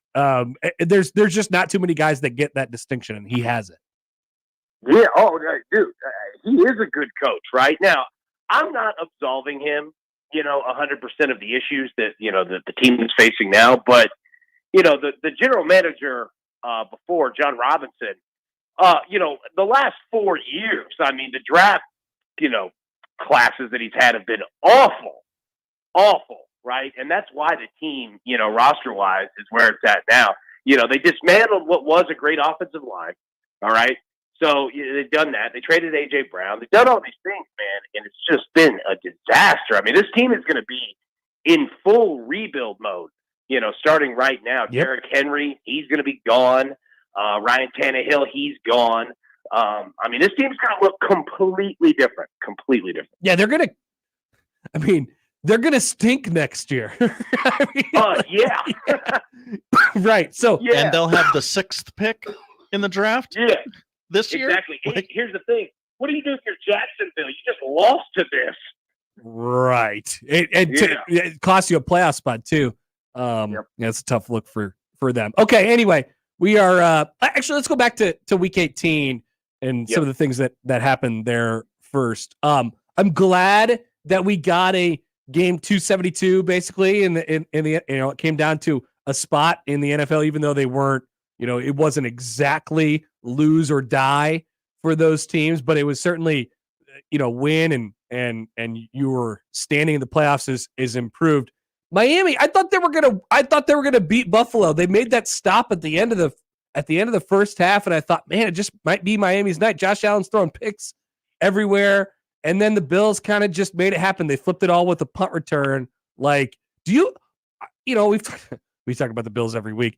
Are you a believer in either one of those teams where, with their spots currently and where they stand in the playoffs?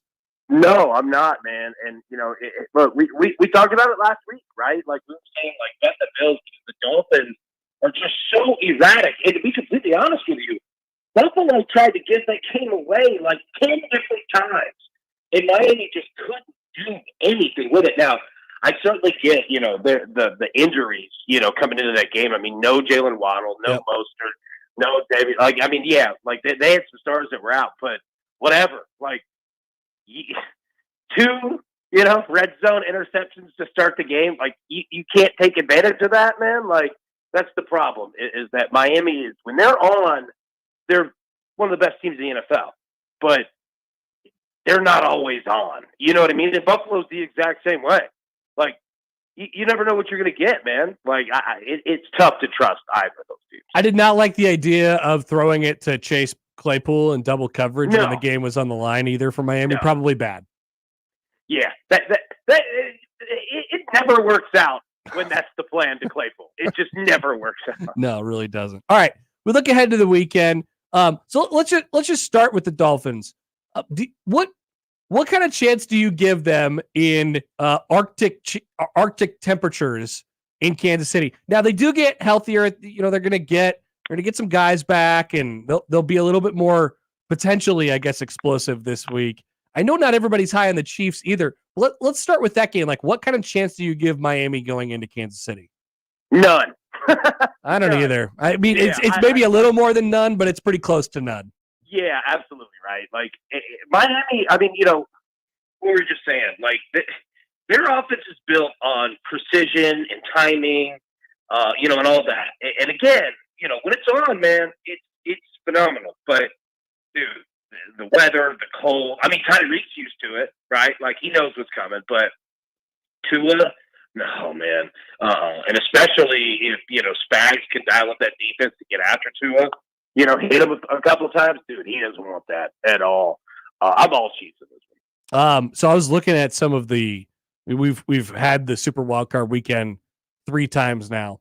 A 2 seed in either the AFC or the NFC has never lost. They're 6-0 against 7 seeds. Josh and I are both under agreement that it's not going to be the Steelers this weekend, given the TJ Watt injury and just generally how bad they are. What about in that other game? What about in that Cowboys-Packers game? Could that potentially get interesting? Dallas is a touchdown and a hook favorite in that game, but the Packers are feeling okay about themselves right now. Like, what do you think about that one? Yeah, I mean, the Packers aren't a bad football team, right? And Jordan Love can carry up, like, if he gets going. But I think that this is one of those, and this is always the case with Dallas, right? Like, Dallas is playing against itself. Right, like that's what they're doing. If the Cowboys play their game, they don't have to play great. Just play a good game. You know what I mean? Play a good game offensively. Play a good game defensively. Don't do anything stupid. Don't just cut your legs out from under you. Dallas probably runs away with it. 7.5 points. That's a lot, right? But again, I mean, it's hard not to roll with Dallas on this one, right? But yeah, like. This is the thing: is they've just got to show up, and I think they will. We've got to give Mike McCarthy his credit, right? Like we all make jokes, about him, and rightfully so. But the dude has had an amazing year. I mean, he absolutely has. So yeah, I rolled Dallas. So another set. So road teams over the 3 years of the Super Wildcard Weekend. Road teams are 7. They've won 7 times in the 18 games. Home teams have won the other 11 times in the 18 games. So statistically, if you're just taking the 3 years, it's a pretty small sample size, but it's the same setup. Statistically, there's going to be probably 2 road teams that win this weekend, and then potentially a third. If I'm telling you that there's 2 road teams that will win this weekend, who would be your picks for the most likely road winners? Ooh, that's a great question. Okay. Cleveland could win. I'm not saying they do, but okay. We have to say the Eagles. All right, like I again. Do we? And they are they're favorites, but that is not a situation that I'm gonna. I know, right? Like you look at it on paper and you're like the Bucs. Yeah. Like. I know, right? I don't know what to do with them, but like, okay, we'll put them on the side. Yeah, they're there. They're an option, but maybe they don't have to be. Cleveland against Houston, they could win that game. I'll tell you who the hell to watch out for: the Rams. Yep, I totally agree. I don't want to play them. Like again, the Lions could come out and win by 40, and it would not surprise me. They're awesome. They're a really great football team. But dude, you mess around, man. The Rams have had such a better season than anybody's given them credit for, and nobody's talking about them. Nobody's talking about them. So I'll say Cleveland and Philly, but if we take Philly out, I'll say Cleveland and the Rams. What do you think? I would just say Cleveland and the Rams. Yeah. Like I don't know, and we could let's talk about Philly for a second and just that game in general. Like I'm surprised, and I guess we can get your input on this. Like I think it started at 1.5, and then it went up to 2.5, and I'm seeing it 2.5 and 3 for Philly. Like they're laying the points here. Like on the road, they've imploded. There's injury situations that you're going to have to deal with throughout this entire week. We don't know exactly who's going to play or what strength they're going to be at, and it's not about the Bucs. Like I'm not like a huge believer in Baker Mayfield and the Tampa Bay Buccaneers, but it's just hard for me to imagine Philly going on the road and winning a playoff game right now. That's what's happened in the last month. Oh, it's like in week 12 that Philly found methamphetamine. Like, they just went crazy. Please don't quote me on that. But anyways, like it's absolutely nuts. And the crazy part is A.J. Brown holds a players-only meeting, okay? Where he's like, look, yelling, we got to, believe ourselves. And then he drops in we have to believe in our coaches again. Wait, what? What? Yeah. It's like you don't believe in your coaches right now? Yeah. Like, are we just not listening to the coaches? We're just calling our own plays out here? Like, what the hell is going on over there, man? Like, I'm with you, dude. Like, it's been nuts because they were so good. So good. And it's not like what they do, requires like 90 mechanical pieces all working at the same time. It's a pretty, standard efficient. Our quarterback can run. He can throw. We've got great wide receivers, good offensive line, and can run the ball. Right? Like, It's not like, it's like the Dolphins where, you have to have all these things come together. Hey, you've got a combustible engine now, right? Like, it's wild. I'm with you, man. Okay, so we look ahead just quickly. One, I came up with this other stat. We're looking at the other 3 years that we've been in Super Wildcard Weekend. The 1 seed who gets buys this week, obviously, has only missed the conference title game twice. That's only happened twice in the 6 possible times. It was both in the 21 season. Green Bay was the 1 seed in the NFC. Tennessee was the 1 seed in the AFC. They lost the divisional round. That was the Bengals year and the Rams year. So if there is a 1 seed that doesn't make the conference title game, they'd have to lose next week. And it all depends on sort of what happens this week and the right matchup and all that stuff. Baltimore or San Francisco, which one is more likely to bow out in the divisional round? I would say Baltimore. And look, it's nothing against the Ravens. They're a good football team, right?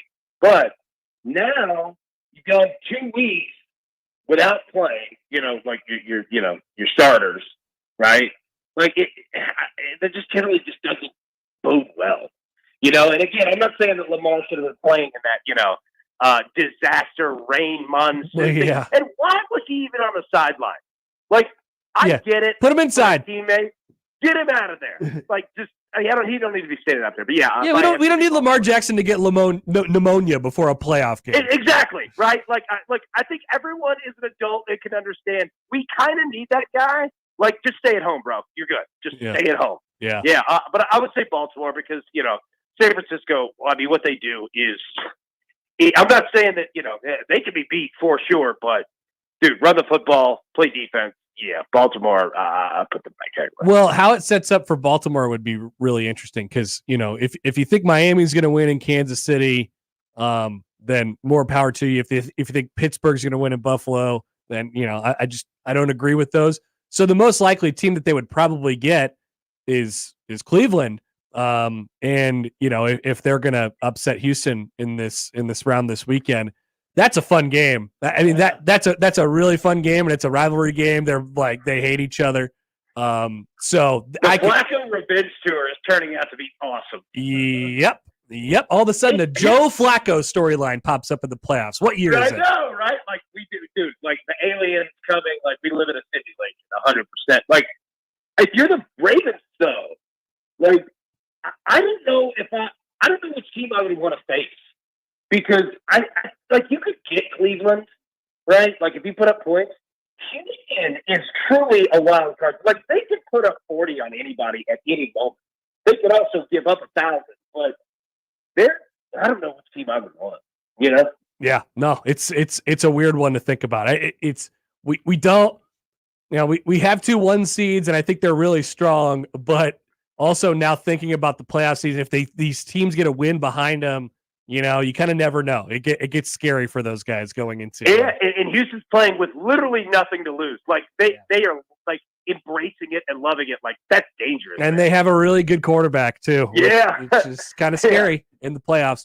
All right, AB, appreciate it. We look forward to an awesome wildcard weekend, and we'll take a look at the divisional round next week. Hey, can't wait, guys. And let me say, we all now get to be on head coach alert. So let's start tracking planes, boys. Hell yes. Welcome to it, Allan. Appreciate it. See you guys. Allan Bell. You can find him on Twitter at Allan G. Bell, the AB3, up on YouTube every day. One fan base that is tracking private jets would be those in Columbus.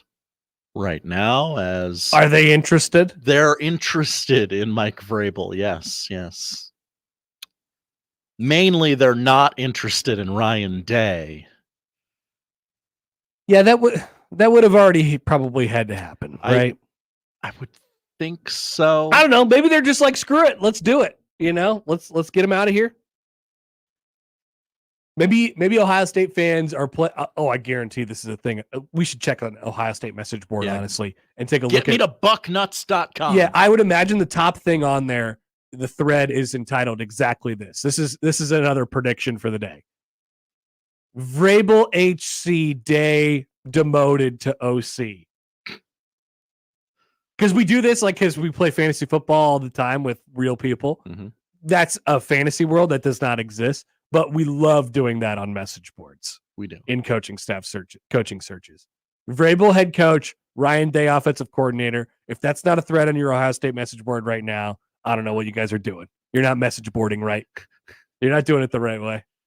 We'll dive deeper into this weekend and the entire playoffs. Make some predictions at the bottom of the noon hour. Josh has the odd news when we return on the Connor Happer Show on 1620 The Zone. Actually, I have a reminder for you. First, speaking of the NFL, Josh. Speaking of football, what? Top comment on the. I'm sorry. Go. What? Top comment on Bucknuts? Yes. Top comment on the Vrabel story. Vrabel for OC. Vrabel for OC. OC. Okay, that's even different. Yeah. Hell yeah. Even more of a fantasy land. The playoffs are here, and you have a chance to make your picks in our pro football pick'em. Make your picks each week in the upcoming playoff games, and you'll be entered to win a grand prize. Check out our website, 1620thezone.com. Make your picks. Join our email club while you're at it, and you have a chance to win big just by picking games just like everybody else does. That's all on our website, 1620thezone.com. Now live on Twitch, YouTube, and 1620thezone.com. Planning something fun for your office, family, or friends? Joe's Karting is for you. Take a break. Come to Joe's to race, relax, and recharge. Great for team building. Ditch the speaker and burn some rubber. Trust us, Joe says you'll leave motivated. Joe's Karting race packages range from providing simple stress relief races to the real deal race experience. Check us out at joeskarting.com. Remember, go to Joe's, your place to race. Brent Rasmussen of Mortgage Specialists. Here's a fact that doesn't seem to get mentioned enough. Owning a home actually helps you build personal wealth. Homeownership is a huge factor in building personal wealth. There are some naysayers who say it's too expensive, but rates will come down, and when they do, the competition is going to be fierce. One financial statistic shows that the net worth of those that own a home is 40 times greater than those that rent.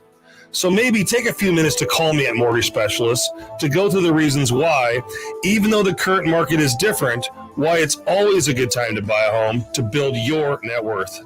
I'm Brent Rasmussen. Call me at Mortgage Specialists and we can show you all the details. Mortgage Specialists. Driven, trusted, reliable. Click mtg-specialists.com. NMLS number 5918, Equal Housing Lender. The Zone Hotline is powered by 42 Degrees, The Source, by your mom's house. Hi, we're the Goo Goo Dolls. We're fortunate that we can give our daughters everything they need to grow and learn. But not every child can focus on classes and play dates. Nearly 13 million kids in the U.S. face hunger. That's 1 in 6. School lunch might be their only meal each day, and it's heartbreaking to imagine any child going to bed hungry. We're dreaming of a perfect day when kids can smile, play, and just be kids without worrying about where their next meal will come from. Feeding America is working to make that perfect day a reality. Each year, the Feeding America network of food banks rescues billions of pounds of good food that would have gone to waste. That food is given to families and children in need. Being a kid should be about doing things that make an ordinary day extraordinary. Learning to play an instrument, building a sandcastle, hosting tea parties. Hunger should never be an obstacle to growing up. You can help end childhood hunger in your community by visiting feedingamerica.org. Brought to you by Feeding America and the Ad Council. Hey there, Greg Wagner joining you from the Nebraska Game and Parks Commission. Time now for another Outdoor Nebraska update. It's hunting time in the Husker State. For a safe season, remember to be totally certain of your target and your background before you fire that shot. In a moment, ask yourself, is the bullet flight path clear? Is that a legitimate target? And what am I going to hit if I miss my shot? Please be careful out there. If you'd like more information on hunting safety, go to outdoornebraska.gov. That's outdoornebraska.gov. From wildfowl to owls. Great time of year to step outside and watch wildlife. Many animals are still active, plus the leaves have mostly fallen, vegetation is set back, and we'll have some warmer weather. Maybe you'll hike a state park trail or head to a public reservoir to do that. Oh, and don't forget your camera. Oh, it's on your phone. That's right. I'm Greg Wagner. How much do you worry about your debt? With over 15,000 I owe, constantly it keeps me awake at night. Accelerated debt settlement can cut your debt by up to 85% and in as little as 7 to 12 months. I could be free of debt in no time? That's right. Other debt settlement companies can take years to negotiate down your debt, but accelerated debt settlement moves fast. The sooner I don't have to stress about my debt, the better. Exactly. In just months, Accelerated Debt Settlement's legal team will negotiate your unsecured debt down 60, 80, even 100%. Your debt from credit cards, student loans, timeshares, medical expenses, and more cut down 60, 80, even 100%. And you'll save thousands of dollars in interest payments. Finally, there's a light at the end of the tunnel. And a good night's sleep. Now get free of debt in a year or less with Accelerated Debt Settlement. Just call 1-888-508-8051 and we'll get to work for you. That's 1-888-508-8051. 1-888-508-8051. KOZ and Bellevue, Omaha, Council Bluffs. This is 1620, The Zone.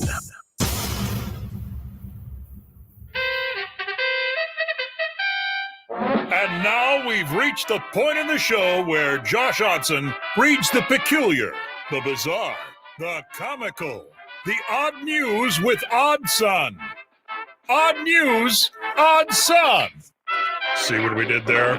The odd news with Oddson. Josh, Mount Happer has grown even larger since the show has begun today. Oh, did we do another pass? Well, I think they've come through. The big plows have come through Dodge Street. So yeah, we don't have a pass in our lot yet, but it's just collecting snow from all other areas of around it. Interesting. It's kind of like collecting its infinity stones right now.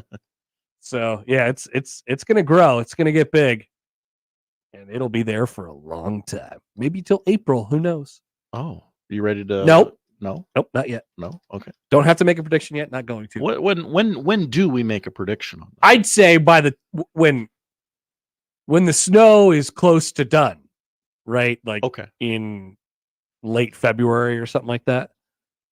That makes sense. Maybe I'll tell you what. When we'll make our first prediction on Mount Happer. When Nebraska baseball plays their first game. Oh. Like probably Valentine's Day-ish. Yeah. All right, we'll do that. Okay, I like that. Just remember that. I'll put it in the calendar. All right, Josh, odd news. What do we got? We begin with the Green Bay Packers. Yes. And Connor, it's a full-on bit now. What is? Jair Alexander. Yeah, he's hilarious. Stepping into places he shouldn't be stepping into. Yeah. As the cornerback was on the local news yesterday.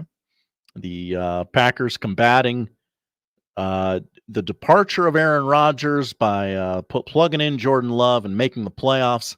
Green Bay's ABC affiliate WBAY, that spells Bay, sent reporter Emily Roberts to Lambeau Field Monday morning to soak up the positive feelings around the team.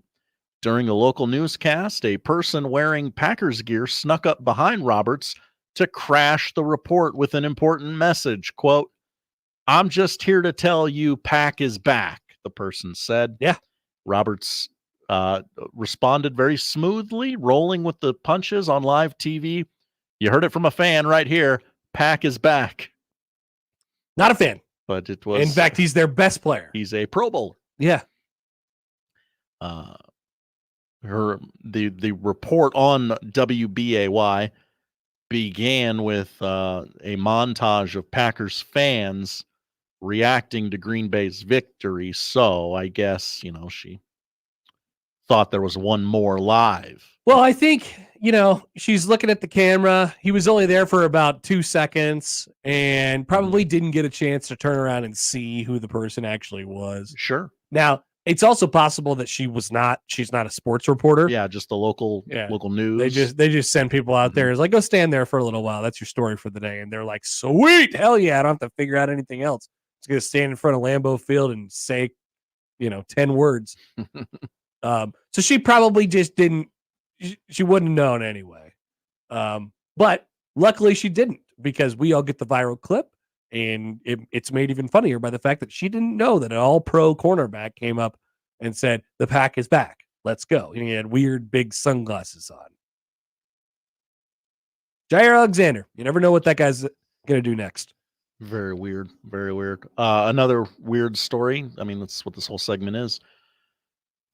Connor, did you know there's a club within the walls of Disney theme parks called the Disney Day Drinkers Club? Absolutely not. Okay. But I'm interested. Well, they are mad.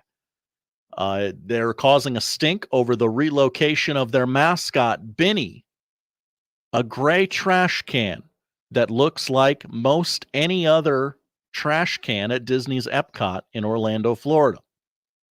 Beanie was located outside the Rose and Crown pub and has garnered a cult following with the Disney Day Drinkers Club, an unofficial boozy group that meets regularly to get sloshed at the theme park.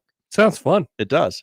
But the crew, also referred to as Club D3, I will not be calling them that. Nope. Is now trash-talking Disney, according to the Wall Street Journal. Okay. After staff at a theme park decided to move their beloved Beanie.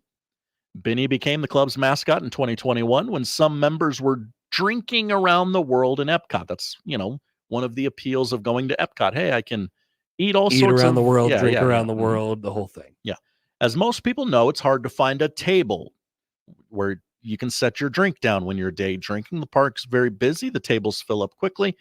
Usually for the Day Drinkers Club, a nearby trash can will suffice. And on their first meetup, they used Beanie, the gray trash can. One Disney Day Drinkers Club member quoted as saying, "He's always trashed." Okay. Because it's a garbage bin. Get it? Father Sean Knox, a now retired Air Force chaplain and Roman Catholic priest from Tallahassee, was one of the members drinking with the group that had officially blessed the trash can as the mascot by sprinkling a few drops from his pint of Smithwick's ale and then toasted the bin. I'd like to change my stance on this group existing. I hate them. Feels a lot less fun now. I don't want to be I would love to drink at Disney World, but I do not want to be a part of this group. There's my stance. There's more.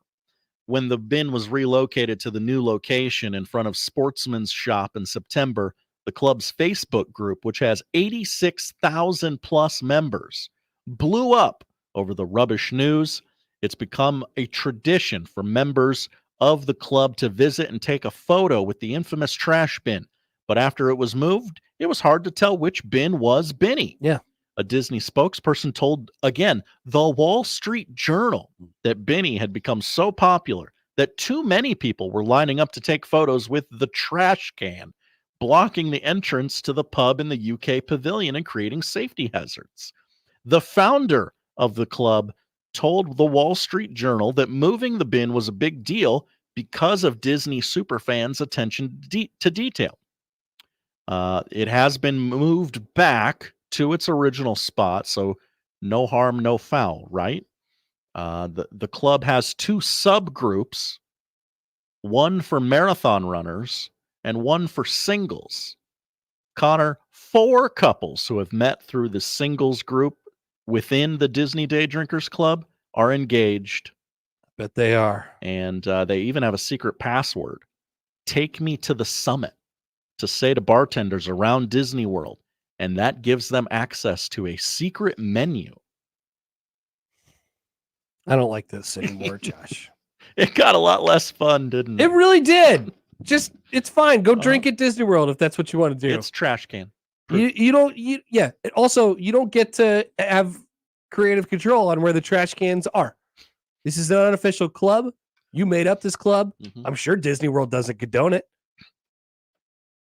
They don't support it. They're not answering to you. No. They're just happy that you're there, and you have 86,000 people on Facebook who are showing off your drinking options for free at Disney World. They just want you for your money. That has to be one of the most expensive places to drink. Absolutely. Right? Like you're day drinking. That's not like that's a long sure, day. I'm here, I'll have a drink. This is I'm coming here to the park. I'm paying an admission fee. It's a long day. Specifically to get sloshed. Yeah, go ahead. One more story here, but we have a special guest on the Pat McAfee show today. Oh yeah, it's Aaron Rodgers Tuesday. He is here. So get ready for all your favorite NFL beat reporters to start live tweeting it. Okay. And for me to not see the video because it's blocked. We go to TikTok for our final story. A Taco Bell worker was slapped after an angry customer blew up his microwave, reheating food. Taco Bell's popular option for those looking. I don't have to explain Taco Bell. Taco Bell is a good restaurant. Yep. When it comes to refreshing and reheating a meal from the popular restaurant chain, I wouldn't know. I've never had leftover food from Taco Bell, but I guess it does happen. People heat it up in the microwave. However, there is one vital step to ensure safety. Remove the foil wrapper. One customer who did not follow this step is now going viral after blowing up his microwave and returning to Taco Bell with a vengeance. Mikey Shine. You act like you care about Shine. Thank you. Who goes by I Am Mikey Shine on TikTok. Mikey Shine shared footage of the moment a disgruntled man slapped a Taco Bell employee after threatening to sue the restaurant over his blown up microwave. All you care about is Coke and Xbox. If you're eating at Taco Bell often, yes, maybe. You're done. You're bleeping done. I'm going to sue your butt off. The man can be heard declaring to the employee, one of the managers in store. When asked if he would like new food, the man exclaimed, yes, plus you guys are going to pay for my bleeping microwave. It blew up. Getting increasingly agitated, he stated, oh, you're smiling, before slapping the employee across the face to a chorus of shocked reactions from other customers and workers. Man, I really wonder about kids these days. It's a concern. Yeah, I mean, what age did you learn I cannot put foil in this here microwave? It was probably the first time that I was like, tall enough to reach the buttons of the microwave. That's right. And my parents were like, hey, if you're going to be using the microwave for the rest of your life, here's the deal. There's one rule. There's just one rule. There's one rule, and it's just you can't put foil in there. That's literally it. And ever since then, it's just been ingrained in my. I never had to learn the hard way. I've never tried to see what might happen. But I guess if you don't learn that, then you don't learn that. There's nothing you could do. Mm-hmm. But it's a fundamental part of life, in my opinion. Email from John in the Equitable Bank inbox. Hi, John. Subject line: Disney drinking. I can't even imagine how much getting sloshed at Disney World would cost. It might approach 4 digits. Did you see cocktails at the game last night cost $33? Really? Yeah. That's not particularly surprising, I guess. Let's go to, what was the name of the bar? Rosencrown? Yeah. Rosencrown. Disney Orlando. Disney menu. Yeah. Good idea by you. This is great follow-up research. Yep. Let's just see. So depends on what you're looking for. Sure. Specialty cocktails like a Pim's Cup, you could find that in New Orleans, or maybe a cider and fireball you can get. How much would you pay, Josh, for a cider and fireball? Basically just a cider with a shot of fireball.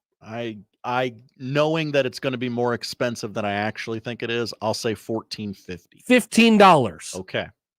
A leaping leprechaun costs $15. A Welsh dragon costs $13. Pim's Cup, $12.50. And an indigo hibiscus costs $16. They also have individual pours of scotch, cognacs, and pints of beer, all of which cost $11.25. Oof. Steep. So yeah. I hope they didn't have to use Beanie too much. That's a lot of money. All right, thank you, Josh. Thank you, Connor. That is the odd news. We will come back noon hour. Jacob Bigelow will join us at 1 o'clock. Still plenty to come on the Connor Happer Show on 1620 The Zone. Live from the Host Coffee Studio, this is 1620 The Zone. Host is roasting every morning. Host is roasting every day. Since 1972, family-owned and locally roasted Host Coffee Service has been roasting the finest coffee for businesses and restaurants. If you're ready to change to a better coffee provider, it's time for Host Coffee. Omaha's best coffee since 1972. Host Coffee is always roasting something good for you. You can find pizza anywhere. But when you want pizza pie piled high with more toppings, that's when you come to my place, Godfather's Pizza. For a limited time, get your hands on 2 of my large one-topping pizzas. Pick pepperoni, beef, black olives, you choose. All this food for only $30. Feed your whole mob without breaking the bank. Hey, it's an offer you can't refuse. Godfather's Pizza. Do it. My passion for the unborn comes from my own unplanned pregnancy. Dan and I have been together for over 45 years. We have 3 of the most beautiful children. My name is Marlis Patma. I'm the former president of Iowa Right to Life, and I'm supporting Nikki Haley for president. I've heard Nikki's story. She speaks with such clarity about the importance of life because for her, it's personal. I am unapologetically pro-life, not because the Republican Party tells me to be, but because my husband was adopted and I had trouble having both of my children. Nikki's a sister in Christ. She's pro-life. She has compassion and strength. I want a president with moral clarity who can restore our country, our pride, and our purpose. For my children and yours, please support Nikki Haley for president. I'm Nikki Haley, candidate for president, and I approve this message. Paid for by Nikki Haley for president. Creighton Sports Update. Creighton women's basketball has another Big East battle at DJ Sokol Arena tomorrow night. The Blue Jays welcome the Butler Bulldogs at 6 p.m. Halftime act Rolla Bola will dazzle the crowd with their daring balancing act. To purchase tickets and follow along on all things Creighton athletics, visit gocreighton.com. And that's your Creighton Sports Update. 1620 The Zone proudly supports Creighton Athletics.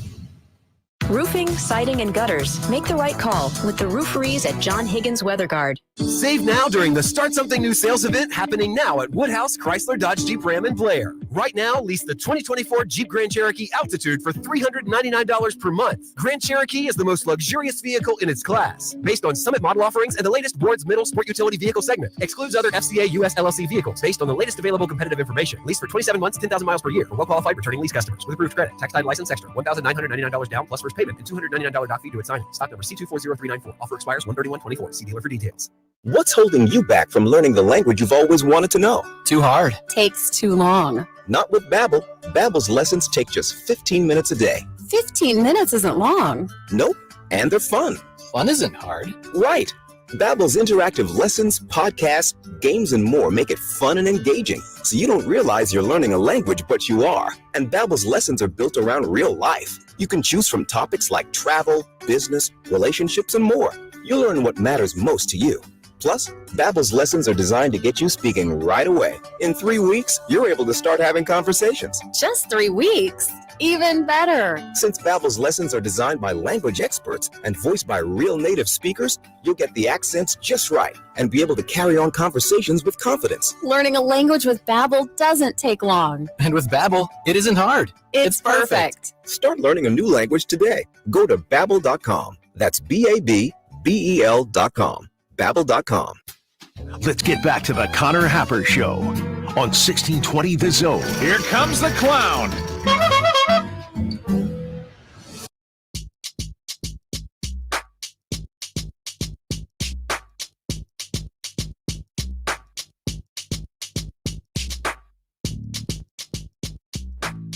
Do you think it's going to be every 10 years we get a new play? Because I really like, I saw how they had it in the end zone last night. Year 10. Year 10. They had that big foam ring. Yeah, the big foam ring that the guy was carrying around the entire time. It just said year 10 on it. And then it's a nice ending point because we get to move into the next thing next year. So will they call it, will they call it year 11 next year, or is it year 1? Great question. I would imagine it's year 11. Right. It's still the college football playoff. But I've enjoyed all the lists of, I'm just looking at one on The Athletic, ranking all of the games of the last 10 years of college football playoffs. So we've had 30 college football playoff games at this point. We've had 30 college football playoff games in the 4-team era. The worst game happened basically a year ago today, wasn't it? The 2022 national championship that featured Georgia winning 65-7 against TCU. It was actually the biggest blowout in bowl game history right up until Georgia wrecked Florida State in the Orange Bowl this year, because Florida State didn't have any quarterbacks and all of their players opted out, and they just decided to quit for some reason. I remember talking about that game. We were trying to convince ourselves how TCU would win, or maybe they just had the magic, and they kind of like Georgia was clearly better from like the first snap. And then TCU, they got a long touchdown, I think. Yeah, or they scored, and it was like 7-7. I think it was 10-7. Yeah. I think it was 10-7. Like, okay. They righted the ship. They found it. Right. It's like, all right, maybe we could just hang on. Well, Georgia was a 2-touchdown favorite entering the game. They won by $1 billion. First quarter last night, I was like, oh, is this going to be like last year? Yeah. I mean, Michigan maybe could have ran the ball every play last night. Yeah. It was kind of one of those nights. We haven't really talked about the game yet. We can get into it a little bit here. Like, they looked like the better team all night. Michigan did. I think it actually could have gotten, like you said, a lot worse than it was. And maybe that was the actual final score ended up being kind of indicative of what the game was, but it was much closer throughout the majority of the game. Washington's defense kind of figured some things out and gave their offense a bunch of chances that they didn't capitalize on. I know. And that was the thing that kind of surprised me the most. I thought if Washington could kind of hang in there, and they just kept on doing it, and Michigan didn't take advantage a couple times, and we were going back and forth. We were going punt in the third quarter. And whoa, that's a loud noise. Wow, is that an internet dial tone that you just got on the phone? Wow. Kramer just sent us a bunch of restaurant menus. Did somebody just fax us on the 42 Degrees to Source hotline? Sure seems that way. But the real inflection point, it was 20-13. Washington was going to make a run at it. And, there was a couple, Penix could have had a long touchdown pass here, could have had a long touchdown pass there. We had a holding. That poor number 73, Gardenhoser. That guy had a tough drive. The last competitive drive of the game. So he got called for holding, and it was pretty questionable. And then Washington, turns it over on downs, I think. I think they turn it over on downs there. And Michigan comes back and they get a play by Colson Loveland right away. And we go back and we look at the replay. It's like, yeah, that was the same thing. Is that kind of holding right there? And the screenshot goes viral, and the Michigan guy's grabbing the Washington guy's jersey, like you could clearly see the jersey pull. We're like, oh man. One thing here and there. Penix makes one or two more throws. He's not hurt. But Michigan deserves a lot of credit for what happened, obviously. Like, they did a really good job of just getting Michael Penix sped up. Broadcast was talking about it all night. I know a lot of you guys just prefer to listen to dead air for some reason, but like the broadcast was talking about it all night. He just didn't really look like himself, and he was hurt, and he was sped up, and he was getting hit. Ball was coming out a little late. It wasn't as crisp. If you watch Washington all year, he gets it out quick, but it's really tight. Like it's very precise. They're in the right spot. Obviously, they have fantastic wide receivers, but everything seems to be kind of in stride and crisp. There's just a real cleanliness to their offense. right? The way they do things. And it just wasn't that last night. So they had to kind of scrap and battle a little bit. And obviously when you're going up against the hill, we're running uphill against Michigan, it's just really hard. So I just don't think there was enough time and space as he was maybe used to. And then on the offensive side of the ball for Michigan, it was pretty predictable. Michigan could run it. 303 on the ground, Josh. 303 on the ground on 38 carries, 8 yards per carry. That's good. 8 yards per carry. And they popped 2 big ones by Edwards. And then Corum just sort of bled him to death, just like a rag. And they just kind of squeezed it out of him, squeezed the life out of him. Donovan Edwards averaged 17.3 yards a carry last night. That run that he had where, he kind of just ran into the back of the scrum and then popped out. I love those types of patient runs. It just feels like Michigan always has the guy who can make a play like that. Because a lot of running backs across the country will just go right into the scrum. It's like, yeah, maybe I can get 2 yards out of this if I just massive humanity push everybody forward. Michigan running backs are like, no, I'm going to look at this and then I'm going to prod it. I'm going to poke it. And then I'm going to jump out and jump into the next hole. And by then everybody's all sucked in, right? Michigan running backs make those plays all the time. And it's not just Corum and it's not just Edwards. It's, Hassan Haskins before him. And, you go all the way down the line. They have a really good culture of fantastic running backs. And they have obviously a great offensive line and good enough quarterback play. And, for the first time in a long time, that's all it took to win a national championship. And I think that's another reason why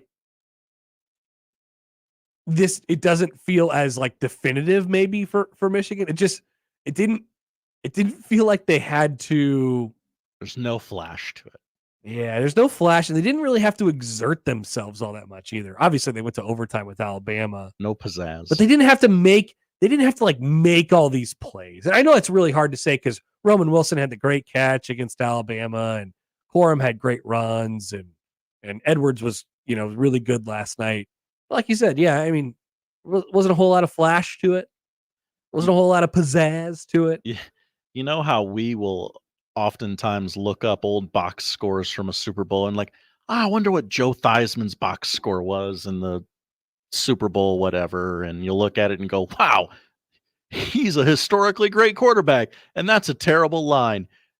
Look at J.J. McCarthy's line last night. 10 of 18, 140 yards, no touchdowns, no interceptions. Yeah. Some kid's going to look at that and go, thought the game was centered around the quarterback. How many times did Michigan trail all year? I don't know. Somebody must have written that as an anecdote in one of their stories somewhere, but I haven't seen it yet. I just don't know how much they were really. I would have loved to see them in a really uncomfortable position, right? We want to see our champions sort of go through the ringer a little bit, even if they are on their way to a dominant, undefeated season. There's always the one game where it's like, yeah, they weren't themselves and they had to make this crazy play. Like Alabama this year had to get a Hail Mary from 30 yards out to beat a bad Auburn team to get to where they ended up. That team could have I could have seen them winning the national championship, right? We like our national champions to sort of go through it in some way and have like a moment. Which was Michigan's moment the stop in overtime against Alabama? Probably. That was their moment of the year, right? Did they have any other moments this year? I mean, I guess the game is kind of a moment, I suppose, unto itself. But yeah, we think about some of our national champions. We're like, man, they needed this amazing thing to happen to win a national championship. Yeah, they didn't have the Alabama Hail Mary in the Iron Bowl. Nope. Yeah. Nope. They didn't need any of that. They're stuff. so dependent on being on schedule and staying ahead of the chains. And for the most part this season, they were able to do that. Yeah, I can't somebody could look this up for me while I'm not talking on the air, but I don't think they were really pushed in any of their. I mean, Maryland, they won by a touchdown.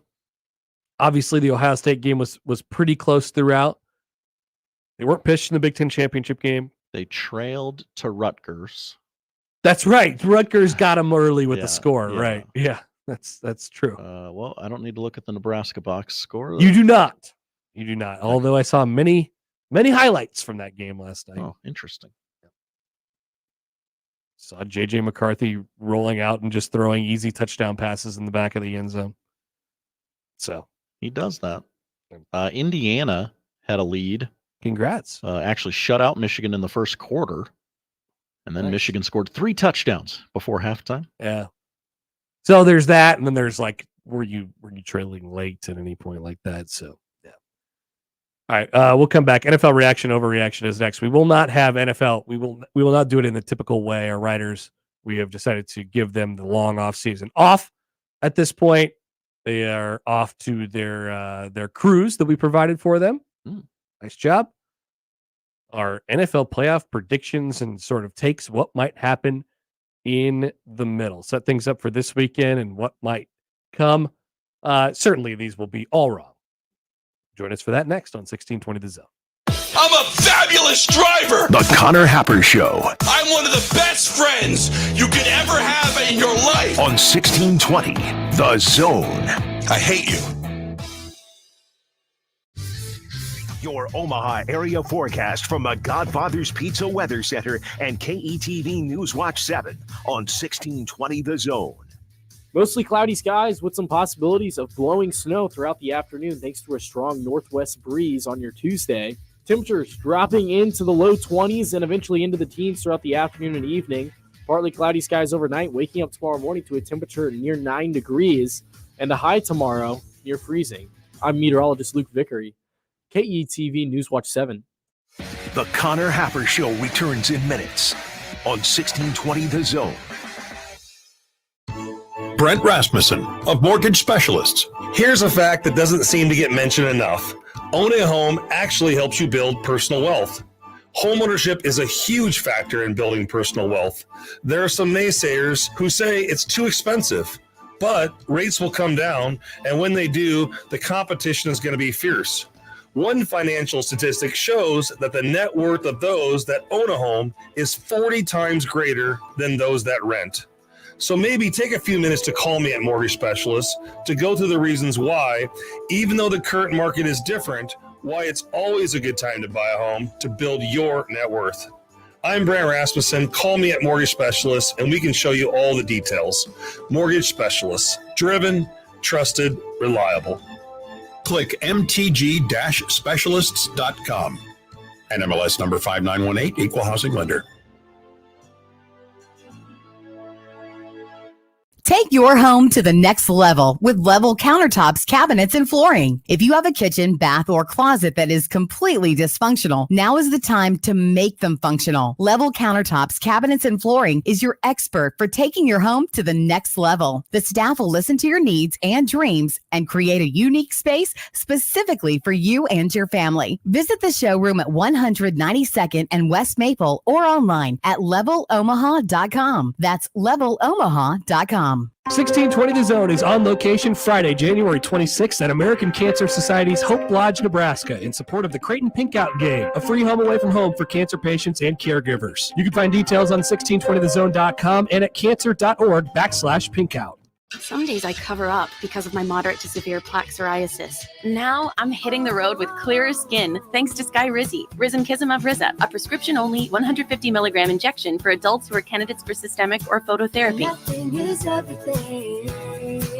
With Skyrizi, 3 out of 4 people achieved 90% clearer skin at 4 months. And Skyrizi is just 4 doses a year after 2 starter doses. Don't use if allergic to Skyrizi. Serious allergic reactions and an increased risk of infections or a lower ability to fight them may occur. Before treatment, your doctor should check for infection and tuberculosis. Tell your doctor if you have an infection or symptoms such as fever, sweats, chills, muscle aches, or cough, or if you plan to or recently received a vaccine. Thanks to Skyrizi, there's nothing on my skin, and that means everything. Ask Ask your doctor today about Skyrizi, the #1 dermatologist-prescribed biologic in psoriasis. And visit skyrizi.com or call 1-866-SKY-RIZZI to learn more. Your Omaha Maverick hockey team is coming off a tournament win at the Desert Hockey Classic, and they are red hot. The Mavs start their 2024 home campaign against the top 10 ranked Denver Pioneers January 19th and 20th. And the Maverick men's basketball team takes on North Dakota on January 11th and North Dakota State on January 13th. Let's pack the Baxter. Get your tickets now. Call the box office at 402-554-MAVS or by going to omavs.com/tigs. Hi, everybody. Kent Pavelka here with why I chose Everlevel Concrete Repair for my driveway. They do it all. They fix cracks, lift sunken slabs, protect the finished product from deterioration, and all at a fraction of the price of replacement. It's not a Band-Aid like other repair methods. Everlevel's products are designed to last, which is why they've been voted Best of Omaha again this year. Better yet, it all comes with a transferable warranty. Protect your concrete before winter. Call Everlevel today for your free inspection. Everlevel. They make your driveway Everlevel. Level up. Yeah, we're replacing the carpets too, so don't worry about that. No fresh powder yet, but Dan's Ski Lodge has an avalanche of projects. Those 4 rooms are getting hot tubs. He needs a staff engineer to navigate a flurry of new requests. And all of those will be fully ADA accessible. Indeed can help him hire great people fast. I need Indeed. Indeed you do. You can schedule and conduct virtual interviews all from your employer dashboard. Visit Indeed.com/credit and get $75 towards your first sponsored job. Terms and conditions apply. So you're in the middle of a kitchen update, and you can't tell if that's a faucet stem or a flange. With the Home Depot app, doing doesn't miss a beat. It'll find what you need in a snap, and it'll show you how to find it in store with a tap. Or get it delivered free. For doing that doesn't stop, download the Home Depot app. It's made for doing.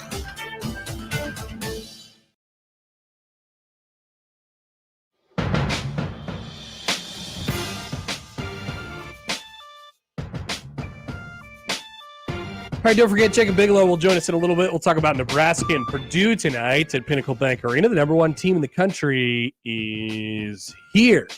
Maybe their bus will have a tough time driving a block over to Pinnacle Bank Arena. Oh, that's how you get them. And they'll have to walk there in the blizzard. They're certainly not used to that in their tropical climate in West Lafayette, Indiana. That'll make coats for 7-footers. Yes, let's say that. All right, so we do, as you guys know, have a Peacock NFL game this weekend. Oh my gosh, let's all freak out. Our good friend Travis Kleneski in Hastings. What up, Trav? So he's with the local news team out there, KSMB Local 4. He is happily for us, sent us some comments from viewers in his area about their thoughts on the Chiefs being on Peacock this week. I'm sure they're excited and very open to new technologies. Remember, they are the NBC affiliate in central Nebraska. This one's from Monty. He's sending it to Travis. We're not making a lot of Monties anymore, so I can guess where this is going. You could take your Peacock only and, well, you know what. Very unfortunate, Monty. Good email. And also, please pass on my displeasure with the Chiefs game on Saturday on streaming only. I will never purchase Peacock. In fact, I am done with NBC and will not watch your channel anymore. Pass it on to the NFL as well. I am done watching games. Rob. Imagine quitting the whole NFL because a game is on Peacock. Soft.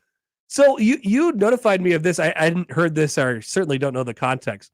What did Bill Simmons say about what he thinks is going to happen with this Peacock game this weekend? He said the playoff game on Peacock will be an unmitigated disaster. Now, that could mean anything. Yeah. All right. So I don't know what that means. I don't have a ton of details, but he did say that it won't go well, and what is obviously not the going fans well? are going to hate it. Like, he knows Peacock has ran games before, right? Well, keep in mind, like, they're trying to get new subscribers to Peacock. So when you have an NFL playoff game on there, you're going to get new subscribers.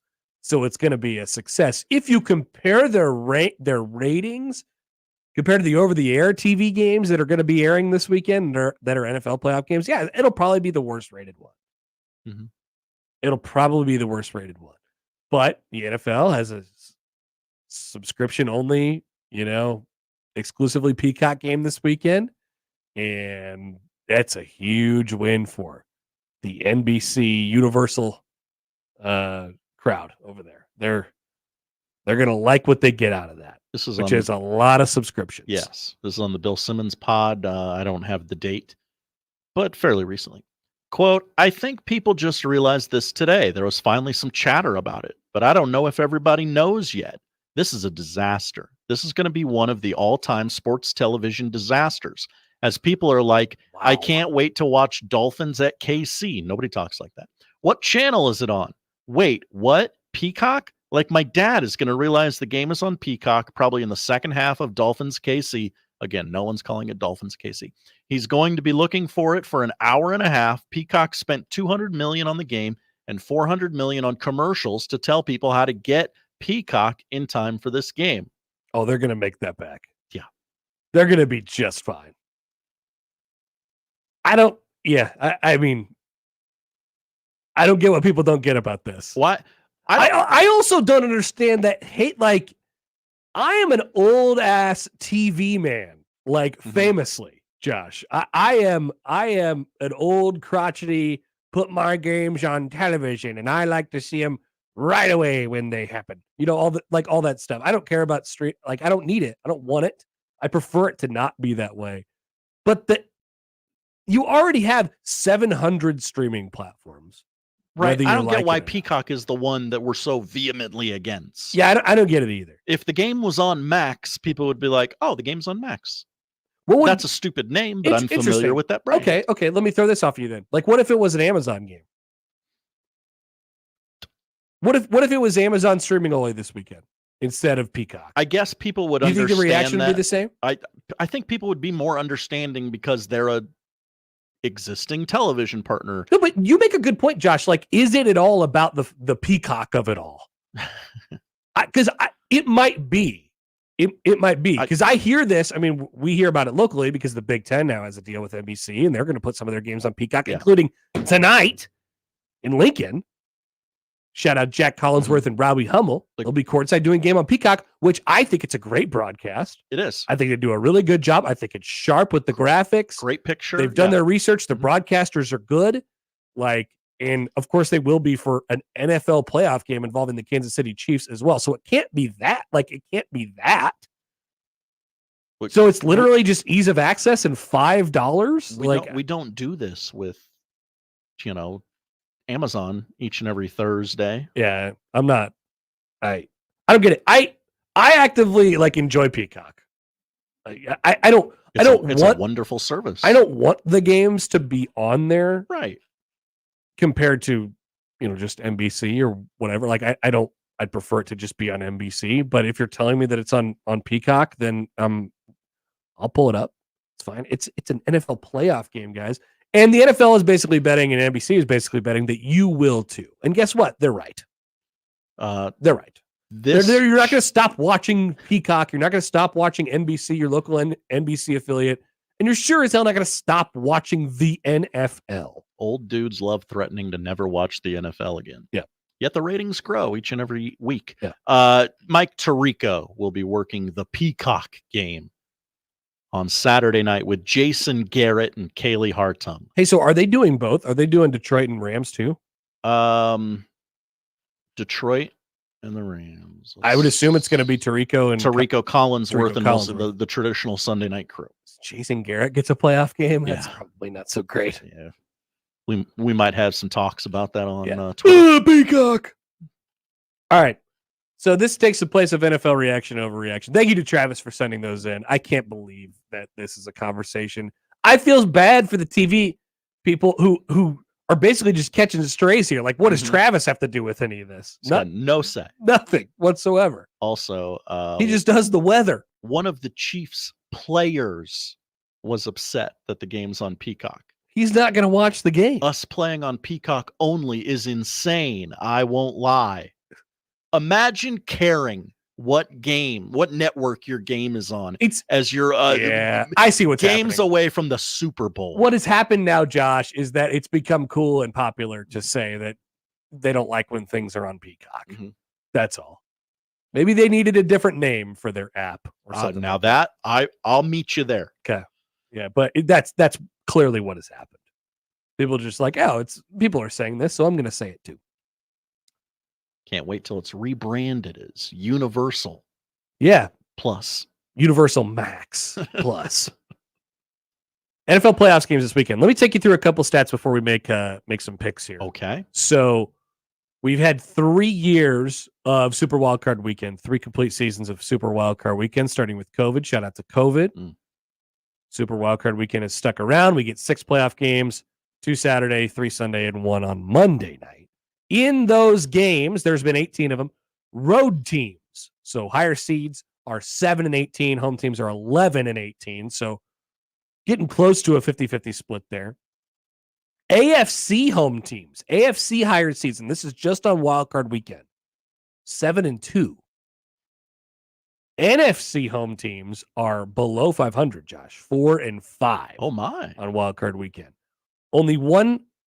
The 1 seed has only missed the conference title game with the Super Wildcard Weekend format 2 times, both in the 21 season. Green Bay, Tennessee. A 2 seed has never lost on Wildcard Weekend. They're 6-0. A shout out to my 2s. A 3 seed. So 3s versus 6s, and those games this year are Rams, Lions, and Chiefs, Dolphins. Those have flipped the other direction. 6s are 4-2.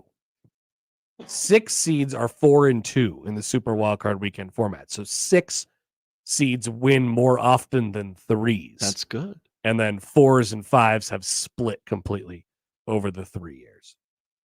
So might we see an evening out? I don't know. I wanted you to be armed with those stats before we go into this weekend. So statistically, over the 3 years, it'll tell you there's going to be at least 2 road teams that win, potentially a third if we even out. And who knows? We're still early in this. It could go wacko the other way as well.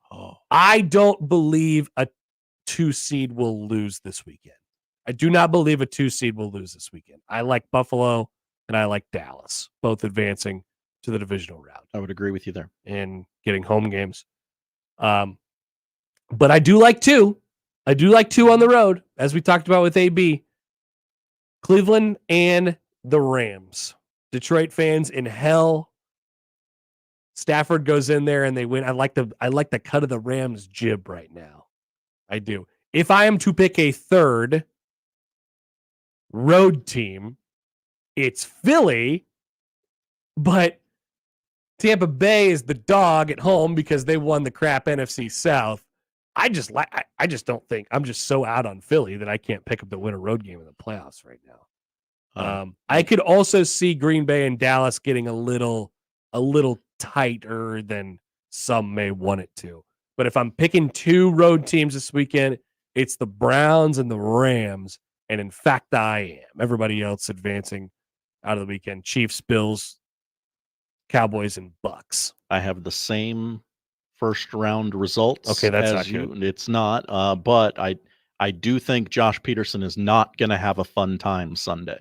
I think the Cowboys are going to win, but Just pick him to lose, Josh. He's not going to enjoy himself. Just pick him to lose. Pick him to be the first ever 2 seed on Wildcard Weekend to lose. Do it. You won't do it. Pick it. I will not. You want to pick it. Pick it. No. He's not going to do it. No, Okay. I will not do that. All right. No. So that sets us up, both of us then, divisional round looking like this next weekend. Cleveland goes to Baltimore, Flacco. Flacco revenge game. Kansas City goes to Buffalo. That hasn't happened yet. That's right. Kansas City and Buffalo goes to Buffalo. Exactly. Kansas City and Buffalo played each other multiple times in the playoffs. but never in Buffalo. The Rams go to San Francisco. That has happened before. And those teams do not like each other. And Tampa Bay goes to Dallas. We have also seen that before. So if I'm picking that weekend, I'm going. Both one seeds get out. They go to the AFC. They go to the title games and they host them. Baltimore and San Francisco. I'm going Dallas and Kansas City winning in Buffalo, even though Kansas City is just this massively flawed team. So I have a conference championship weekend looking like Chiefs, Ravens, and Cowboys Niners. I have Cowboys Niners as well. I'm going Bills Ravens. Bills Ravens. Chalk. So you have chalk. You have all home teams winning divisional round. I do. And then give me a Ravens Cowboys Super Bowl with the Ravens winning the Super Bowl. Lamar Jackson MVP, Ravens win the Super Bowl. That feels right to me. Okay, let me add. I'm going to go Ravens Niners Super Bowl. The result gets flipped from mere weeks ago. Give me the Niners. Wow. Give me Christian McCaffrey as MVP because they just won't give it to Brock Purdy. Well, they want to. They really want to. I think they want to because, God, what a story that would be. Mr. Irrelevant to Super Bowl MVP. Yeah. Like, you could make that movie today. It would be quite the deal. So there you go. These will inevitably be all wrong. I think there's a lot of different results that could happen. I think if we're doing confidence points, like Buffalo's pretty much a lock to advance out of the weekend. Everything else I could see. Everything else you could convince me. You could convince me of pretty much anything. You could I could convince you that Pittsburgh would beat Buffalo on the road this weekend. Yeah. I don't think you could convince me of that. Josh Allen throws 4 picks. Like, okay. That's a tough one for me. I don't know. Yeah, maybe Pittsburgh just it plays would be ball the control. most surprising result of the weekend, but I think you can tell me Josh Allen throws 4 picks, the Steelers aren't going to be in the game. Hey, you can tell me Josh Allen throws 4 picks and they win. Yep. Also true. Buffalo wins. All right. We'll touch base on those throughout the week as well. But there you go. Certainly hold us to those because they'll be wrong. Guaranteed. All right, we'll come back. Quick one before we talk to Jacob Bigelow coming up on 1620 The Zone. Omaha's most listened to all sports radio station. Again and again and again. 1620 The Zone. You can find pizza anywhere. But when you want pizza pie piled high with more toppings, that's when you come to my place, Godfather's Pizza. For a limited time, get your hands on 2 of my large one-topping pizzas. Pick pepperoni, beef, black olives, you choose. All this food for only $30. Feed your whole mob without breaking the bank. Hey, it's an offer you can't refuse. Godfather's Pizza. Do it. Yeah, we're replacing the carpets too, so don't worry about that. No fresh powder yet, but Dan's Ski Lodge has an avalanche of projects. Those 4 rooms are getting hot tubs. He needs a staff engineer to navigate a flurry of new requests. And all of those will be fully ADA accessible. Indeed can help him hire great people fast. I need Indeed. Indeed you do.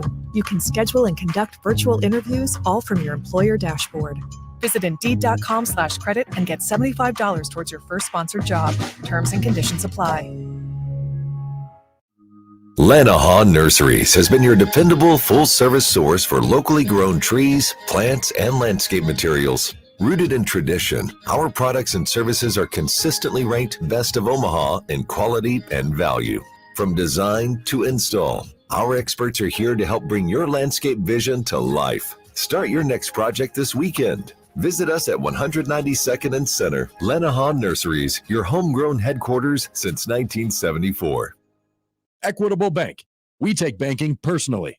EquitableOnline.com. Prescriptions require an online consultation with a healthcare provider who will determine if appropriate. Restrictions apply. See website for details and important safety information. Subscription required. Price varies based on product and subscription plan. Hey guys, did you know there's a generic form of Viagra that works just the same, but is 95% cheaper? And you can get it online. Just go to hims.com/radio. Through Hims, you'll get a free medical consultation, discreet shipping if prescribed, a 100% online process, and trusted generic alternatives to the name brands at up to 95% off. That's right. Get generic for Viagra, the same active ingredient as brand name Viagra, but for 95% less. It's the same medication, still prescribed by a licensed medical provider, but with zero copay, no expensive appointments, and no awkward face-to-face conversations. To start your free online visit, you need to go to this exclusive address, hims.com/radio. That's hims.com/radio for your free online visit. HIMS.com/RADIO. Don't miss this week's Zone Deal. This week's half-off deal is Kops. Receive 2 $25 gift vouchers for just $25. Kops makes delicious pizza, fresh salads, and tasty charred wings. For the basic menu, click copspizza.com. And for the extended menu, visit them at Shadow Lake Town Center, 180th and Center, and the newly reopened 72nd and Jones locations. Zone deals go fast. 9 a.m. Friday, 1620thezone.com.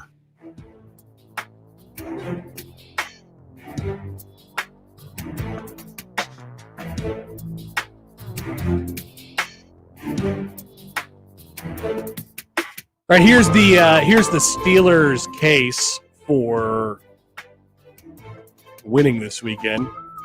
From Steelers fan, Amazing Daniel. Look at the turnover ratio. Pittsburgh is playing their best football, hardly throws interceptions at all, and are 5-3 against playoff teams. Sure. Mason Rudolph. Yeah. Decent? It's a solid team, man. Like, I don't know what to tell you. Like, you have to go above and beyond to win playoff games. And maybe, to Josh's point, maybe in this specific case, you're going to hope that Buffalo gives you something. Like, they're going to have to hand you something. But, like, that's not a recipe for me to pick a team to go in and pull any sort of upset. Like, we look at it in college football all the time, like Nebraska against Michigan. Yeah, it's going to be an uphill climb. Is there a path to victory? Of course there is. It would take the better team messing up. Buffalo loves giving the ball away. Pittsburgh loves taking the ball away. So I just predict games on probability.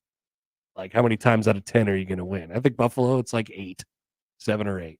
It could be one of the two. Looks like it's going to be windy and rainy in Buffalo on Saturday. Could be one of the two. Could be one of the on Saturday. three. When do they play? Yeah, that's the Saturday afternoon, isn't it? Saturday afternoon's the stinker. The Sunday afternoon. The Texans. Apologies. Noon. Cold and windy. That would be the Sunday noon CBS game. Yeah. My apologies there. With your lead into Cowboys and Packers. The NFC's greats. One guy that had a horrible night last night. We mentioned him a little bit earlier. Extra points, Matt Brown. Yes. So he didn't have a bad night to no fault of his own. Like he was right. He was right about this entire thing. There seemed to be some internet buzz. The internet had convinced itself that there was going to be some sort of an announcement or trailer or announcement about a release date for the new EA Sports NCAA football game last night during the national championship game. And like, I don't think it came from any real place other than what a great opportunity it would be to launch pad the game. Makes a lot of sense right here. Right there. Uh-huh. Yes. Like, I think that's basically all it came from. And so Matt Brown has been covering the video game this entire time and its potential release and all the things that schools have gone through leading up to its potential release, which is was scheduled for last summer and is now tentatively scheduled for prior to this next college football season, 2024. He sort of saw the internet rumors and he was like, hey, I reached out to a couple people and people that I've talked to throughout this entire time. And they were like, yeah, I don't think so. We don't plan on releasing anything. That was kind of it. So Matt Brown was basically like, yeah, I don't think it's going to happen. And then it didn't happen. Last night, people waited patiently, like they would wait for a post-credit scene on a Marvel movie. And they were like, What the hell, Matt Brown? Oh gosh, what if they had recreated the college football season but using the video game and put one shining moment over it, and then boom, June 2024. People had very high expectations, Josh. That would have been fun. Yeah, that would have been fun. But I don't think that was really ever in the works. There was a report, I guess, last week that mentioned that EA Sports was, quote, expected to announce new information or release new information about the game. Last night during the national championship game. That was about as concrete as we got on it. And so now everybody spent their time yelling at Matt Brown, hey, what the hell? What's going on? And this has also led to some major consternation about the video game's status in general. Yeah, because there were some rumblings, weren't there, that like, okay, this might not happen after all, right? I think, like, we don't know one way or the other, but if you are reading into what did or did not happen last night, first, it's probably a little bit overblown because I think we just tricked ourselves into believing that something was going to happen last night. But I do believe the first thing I said. If you had concrete information, if you had something that you wanted to get out there, last night would have been the night to do it. Maybe they're just not there yet. Now, at the same time, come on, get on it. We're 7 months away here. Also, but what do you need? Put the logo and a date up there. I don't know. Like you don't need anything, right? 10 seconds would have got the job done. But that leads you to believe that maybe that doesn't exist. The concrete nature in which the game exists doesn't actually exist, which has led to the consternation about the status of the game today. So, classic internet stuff and really deep cut, like, video game community stuff here. But gosh, if only there was someone in charge at EA Sports who could come out and say, hey, don't worry, or maybe worry a little. I will say this, the details have been a little bit, like the actual hardcore details have been a little bit scarce for my liking. That new Grand Theft Auto game comes out in like 6 years, and there was already a 5-minute trailer for it. Yep.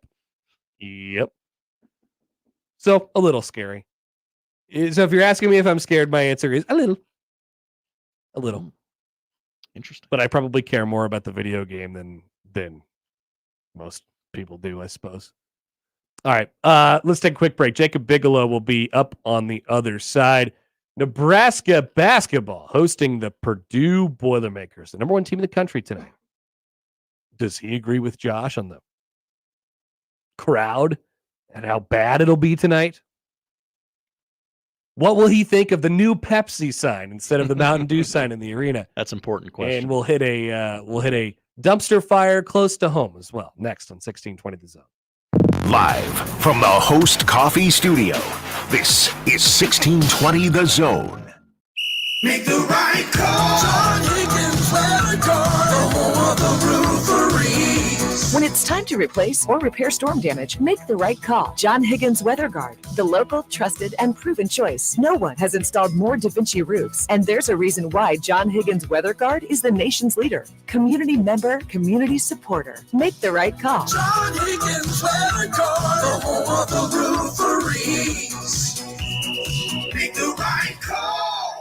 Email any of our shows anytime into the Equitable Bank inbox. At Equitable, we take banking personally. For me, John at 1620thezone.com. The Equitable Bank inbox from 1620 The Zone. As good as the regular season is, there is nothing like NFL Super Wildcard Weekend. 6 games, 3 days.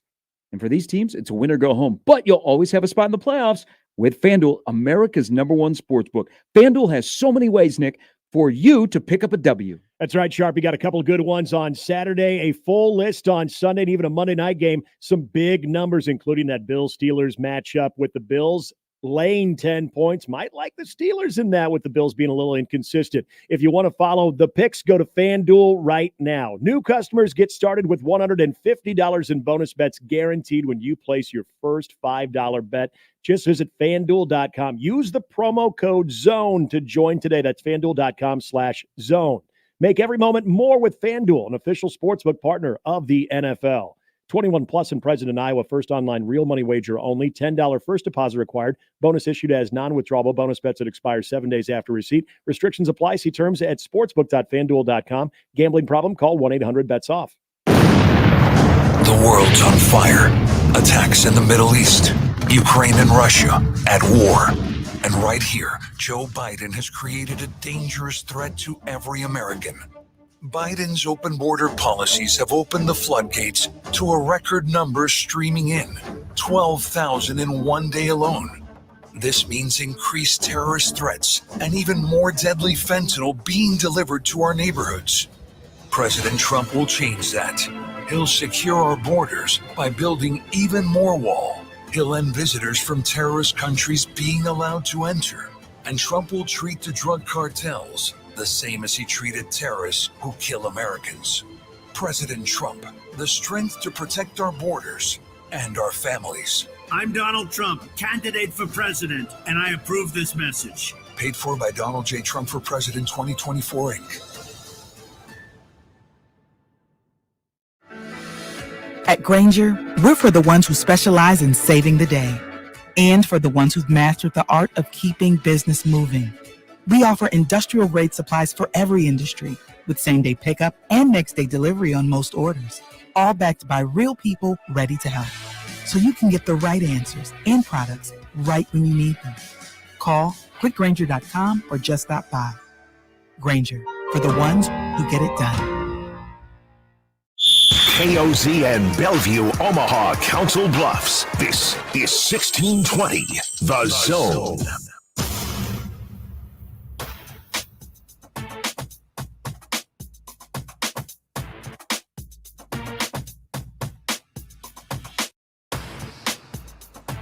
Fair question from Jim and O'Neill on the text line. Hi, Jim. Did we just use the word scared in relation to release of a video game? Connor did. Yeah, I know. I might take it a little bit. People take it seriously. I don't know what to tell you, Jim and O'Neill. I don't know loves how it more than anyone's ever loved anything, Jim. I don't know how old Jim and O'Neill is, but like, it's very special to people of a certain age. And its absence has been taxing on the heart, Josh. It's made the heart grow very fond. That's a better way to put it. That's a more positive way to put it. I think Jacob Bigelow would fall into that category as well. He joins us now on the 42 Degrees of Source hotline. Hello, Jacob. Hello, Hap. How's it going? Good. Are you love and adore the NCAA college video game, right? I do. It definitely played a massive part in my childhood. I remember all the different covers, all the different, stadiums. I had friends who would just run one play over and over again and still beat me, and that would piss me off. I mean, it was a big chapter in my childhood for sure. Here's a low key one, and well, I guess you probably fall into this category too. I also miss more list of things that I miss. The college basketball video games, whether it was 2K or I think they called it March Madness. Those were great as well. I miss those games. As the basketball dork, I miss those games too. The last one had Blake Griffin on the cover. I remember that vividly. And the loading screen was just very bad Blake Griffin character in sweatsuit on a blacktop somewhere taking jump shots. I remember that vividly. And then they also did 2 years of a release of the college baseball video game, which, I mean, speaking of absence making the heart grow fonder, Josh, if you want to do that, release a video game for one time and all of a sudden it has this like cult following. And this is, this is 2 decades later now for NCAA MVP baseball, what they did. Remember that one, Jacob?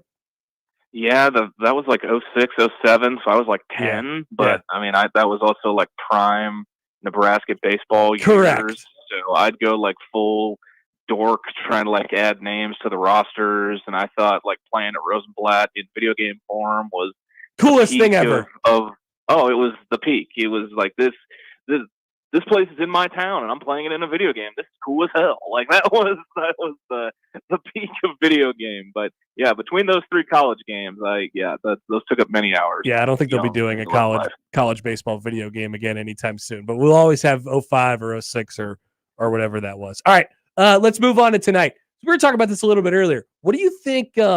Just your best guess, and it's an 8:00 tip tonight between Nebraska and Purdue.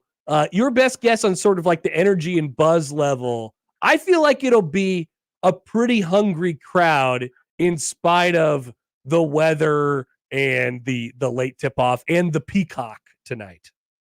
I think so too. I mean, if you look at some of the secondary ticket sites, tickets are going for more than the IU game was last week, and that was also a middle of the week 8:00 tip. But the weather was a little better. Obviously, the number 1 team coming to town probably plays a part in that. But I think that we've talked about it before. The Nebrasketball diehards, they'll brave through the fight song. All stick together, all kinds of weather. Nice. They'll brave it to try to make it down to PBA. Number 1 team only comes to town, it's pretty rare. First time in 21 years. So I think there'll be some juice in there tonight for sure. Let's talk about, one more thing. Are you excited to see in real life the giant Pepsi banner instead of the Mountain Dew, Nebraska loves Mountain Dew banner tonight? It really changes the look and feel and warmth of the building, to be honest with you. I mean, look at how they massacred my boy. Look at what they did. Look at what they did to my Mountain Dew banner hanging up there. I mean, that has been up there so long. I was probably a manager when they first hung it up, but yeah, I think it was there since the building's inception. Like, I think that was the first thing to ever go in that place, and now we have a different deal. Yeah, no, it's the winds have changed. They are upon us. But yeah, all I'll say on that subject is, look at how they massacred my boy Pepsi. What are we doing? Yeah, and then I had Lincoln PepsiCo in my mentions on Sunday, talk about how they needed to just spread the word how they still serve Mountain Dew. I don't know. People will take notice to that tonight. It'll be a different scene there. End of an era. Let's talk about Purdue first, Jacob. So I watched a good chunk of their game against Illinois the other night. They got off to I think it was 20-6 lead. Obviously, they're Illinois is without Terrence Shannon. But Illinois kind of claws back and they stay in it, and Purdue ends up winning by 5. Yeah. It's, everybody, you think of Purdue and you think of Edey, but honestly, he is the main piece of the puzzle, and he's certainly the most imposing and his largest guy out there. He's the most known guy out there. But it's how far they go and what they'll be about will usually depend on their guard play, because they always have a good big. What has stood out to you about Purdue this year, aside from them being, the number 1 team in the country? I like their pieces that they have this year. Oh, I do too. I've kind of had to eat crow on them. I expected a little, sophomore slump from Braden Smith and Fletcher Lawyer, but I mean, just go take a look at Braden Smith's stats for the year and tell me that any team in America wouldn't take those at the point guard spot. He's shooting, I think, 40% from 3, averaging 6 assists a game. He's doing just a little bit of everything. And then Fletcher Lawyer and Lance Jones. Lance Jones transferred in from Southern Illinois. He's definitely been more valuable, with this group than, I forget who their third guy was last year out on the wing, but I mean, he's probably going to pick up the best. His task might be trying to make Casey's life hell tonight. He's kind of their dog defender, picks their best player up, the opponent's best player up full court. But I mean, those 3 guards, they're really, really good. And I've especially been impressed with Braden Smith. Braden Smith is shooting, to your point. So what'd you say, 40%? Yes. How's 48% from 3? There you go. Oh, okay. 48% from 3. He's canned 23 threes on 48 attempts this year, has Braden Smith. That's pretty good. Yeah, that'll work. I think just about any team in America would take that. And I like Jones too, and not just for his dances with the crowd that have gone viral on TikTok and social media and that. That's a really, really good team. Obviously, I feel weird talking about it, convincing people that they're really good, because they're the consensus number one team in the country, and they kind of have been the entire year. But I feel like we do this thing, and they lost the first round last year, and I know, but like they are every bit a national title contender from my standpoint, anyway.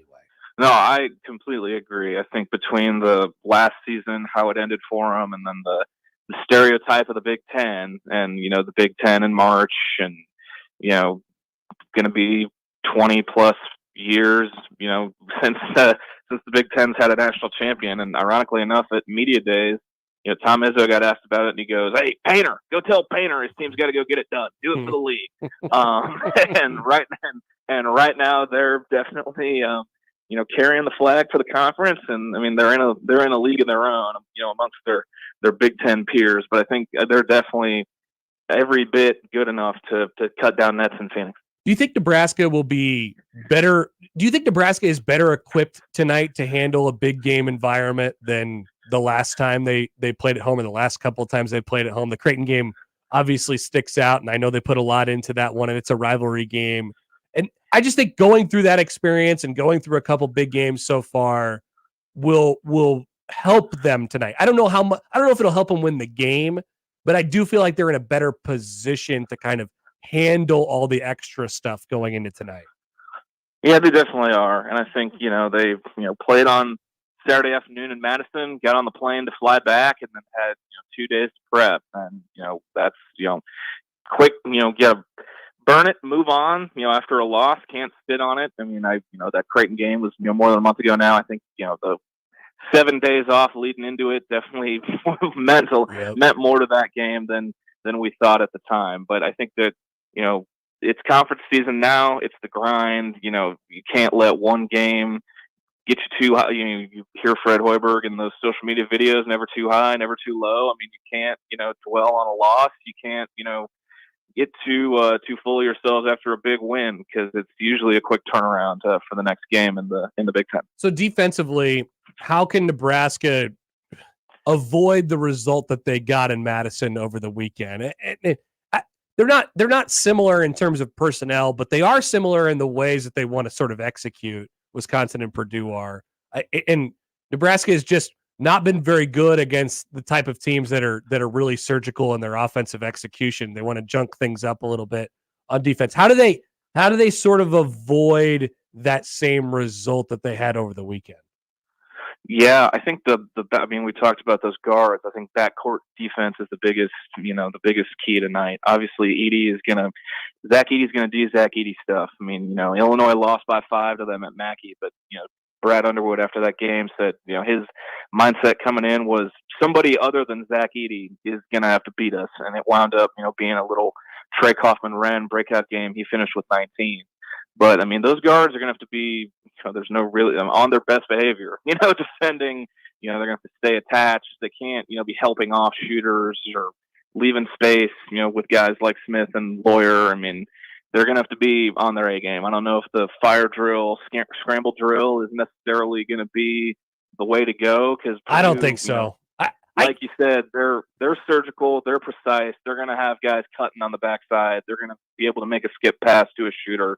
I mean, Nebraska's going to have to be dialed in. Do you almost have to play Edey straight up? Like, obviously there's going to be some help there, but I'd just be so concerned about leaving those guys open. The 48% 3-point shooter open from 3. Like, there's concerns everywhere, so you have to pick your poison somewhere. It's just kind of, where are they going to do it? Yeah, the last time they had around 40%, 3-point shooter in their building, they were helping off him and sagging off of him, and that didn't go well. Yep. I think they're gonna have to be, it's a big game for Jamarcus Lawrence. I think he'll draw the Braden Smith matchup, and they're both sophomores, and that'll big prove it moment for him. And I think you almost do have to play Edey straight up, because I mean he's as inevitable as it gets, when it comes to an opposing player. He's going to be a force on the boards and on, inside. The biggest thing with Purdue is, when Northwestern got them, Northwestern forced 17 turnovers, and that's the way to get Purdue in trouble, is to force turnovers, whether it's live ball, dead ball. any kind of turnover. Illinois forced 12 the other night. And if Fred Hoiberg is going to keep preaching about defense being the constant, talked about the lack of hand activity and jumping passing lanes of the game in Madison, they have to turn it up if they want to hang with and or maybe take down Purdue. Offensively, I could see Nebraska having a good night tonight. I don't, Purdue's obviously really good, anchored by, the guy. And he doesn't alter shots and alter offenses in the same way that Ryan Kalkbrenner does. He doesn't have that big of an effect on the game defensively. I know it's crazy to say for a 7'4" guy, but it's a little bit different. I could see Nebraska having a pretty good night. They got to shoot it well tonight. What do you think that Nebraska can get done on the offensive side of the ball? I'm kind of in the same boat. I think they're going to have to, take advantage of that home court familiarity and, get it going, from deep. Guys like Tominaga, Wilcher. It's going to be big nights for those guys. Maybe Mass steps out, hits a couple. They're going to have to, their margin for error is just so thin on both ends of the court. And, they're going to have to be a pretty good one on O as well to hang with Purdue tonight. Yep, I'm with you. Should be fun. Enjoy the late night tonight at PBA. And Jacob, we appreciate. Oh no, we have to talk about Michigan before we let you go. We teased this the entire time. I apologize. So who is the coach of Michigan right now, and who will be the coach of Michigan in 1 week, and who will be the coach of Michigan in 1 year? These are all questions that might have different answers. I was going to say, there might be a different answer to all of those questions. I can't say I've ever seen anything quite like Phil's the coach today because we're in Philly and he's a Philly guy, so he's the coach today. And for Juwan to still be there and be at the game, and he was just sitting there. Yep, he was just sitting there, just such an odd setup. And then I think his post-game answer, he got asked about it, and I think he still met with the media after he wasn't the acting head coach. He still met with the media. And I think the quote I saw involved something about making memories. And I'm like, what does that mean? You're back at your alma mater. What memories are you trying to make? Are you trying to just turn the page because you see the writing on the wall, or what does that mean? And, I think with each day that passes, we're probably nearing the end of the Juwan Howard era in Ann Arbor. And, it'll be it's looking like it'll be a pretty unceremonious exit the way they're looking. It really, really does. Super, super weird situation there. I'm not sure what to make of it. Also, they stink. They're just not very good. They're toward. Could Michigan be playing on Wednesday of the Big Ten tournament this year? Sure, looking like it right now. Remember when they went to MSG and thumped Rick Pitino's crew, and they were like, Is Doug McDaniel good? Is Michigan good? And they've won 3 games since then, and they're off to a putrid start in the Big Ten. They've lost to Minnesota. Ben Johnson might save his job, but losing to Penn State, who's not very good. They might be locked into Wednesday night in Minneapolis. Wow, that's crazy to think about. You have the meme all cooked up and ready to go. You feel free to send that out there. Michigan football won a national championship, but at what cost? And that cost may be the basketball team, Jacob, and they're probably okay with that. Maybe. It's no coincidence that when Beeline had that thing rolling, people were questioning Harbaugh, and they were losing to Ohio State, and they were, making Final Fours, and now Michigan football's flipped the script, and Michigan basketball stinks. Just a little food for thought. Yeah, the trade might be there though. All right, man. We'll talk to you later. Enjoy the game tonight, and we look forward to your various dispatches on the other side. Yep, sounds good. Appreciate the time like always, Hap. Jacob Bigelow of Huskers Illustrated. Also check out the Stretch Big pod there. We have a really good question from Bob on the Equitable Bank Inbox that I want to talk about on the other side regarding Creighton and Nebraska tonight and their various challenges.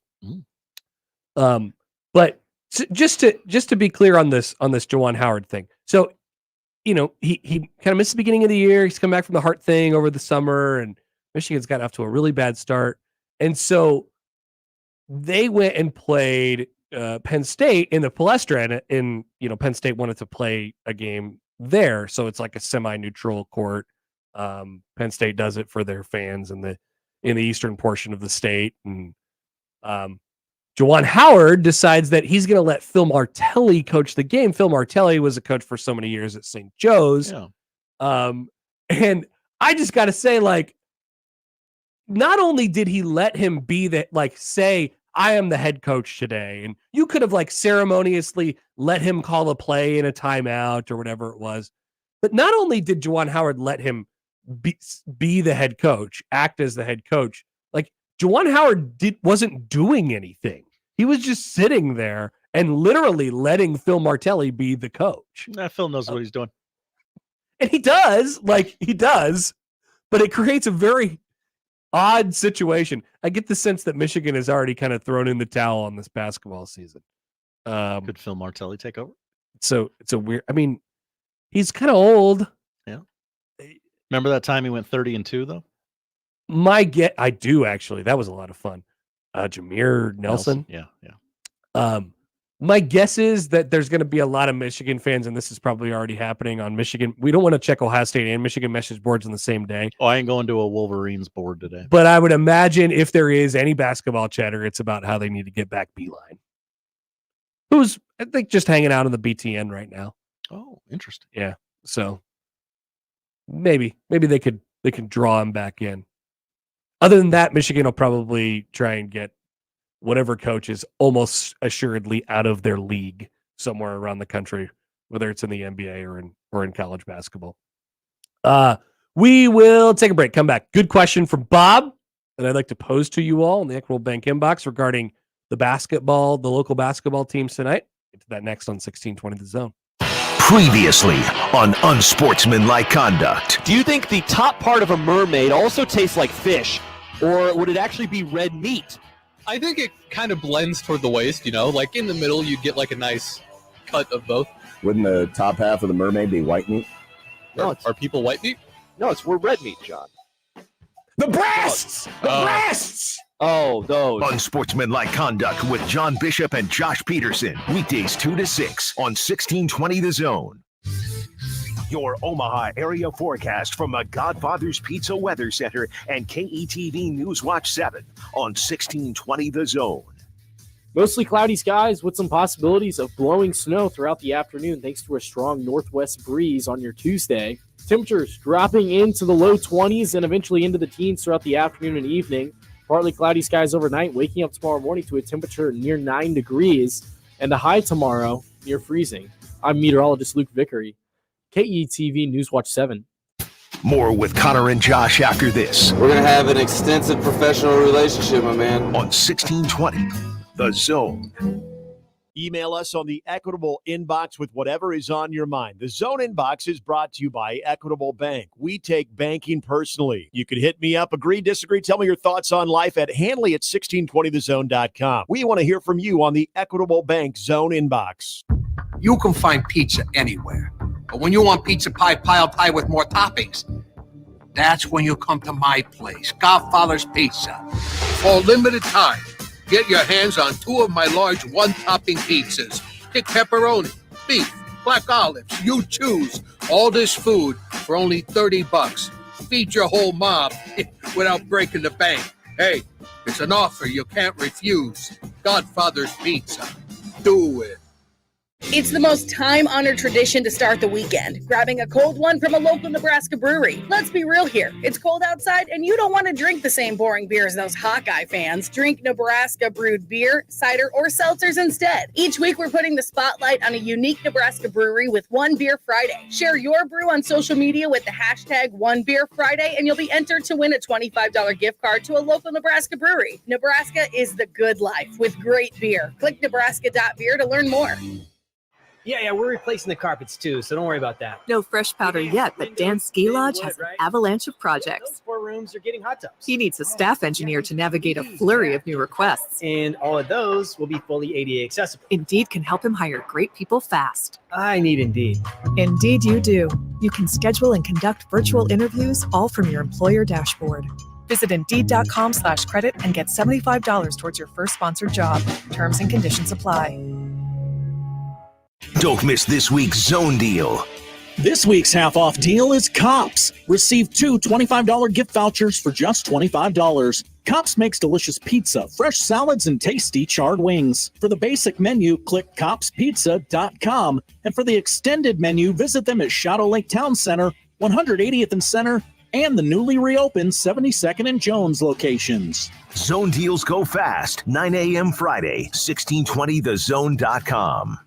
Cards issued by Sutton Bank and Celtic Bank, members of FDIC. Terms and conditions apply. Are you the decision maker in your company? Consider this. For the first time in decades, there's a better option for a corporate card and spend management platform.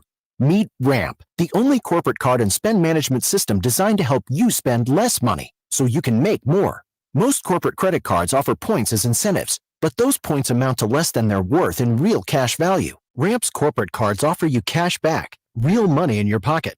Plus, you control who spends what with each vendor.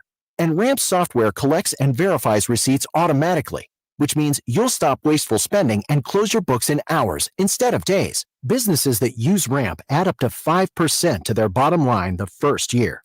If you're a decision maker, adding Ramp could be one of the best decisions you've ever made. And now get $250 when you join Ramp. Just go to ramp.com/sports. Ramp.com/sports. ramp.com/sports.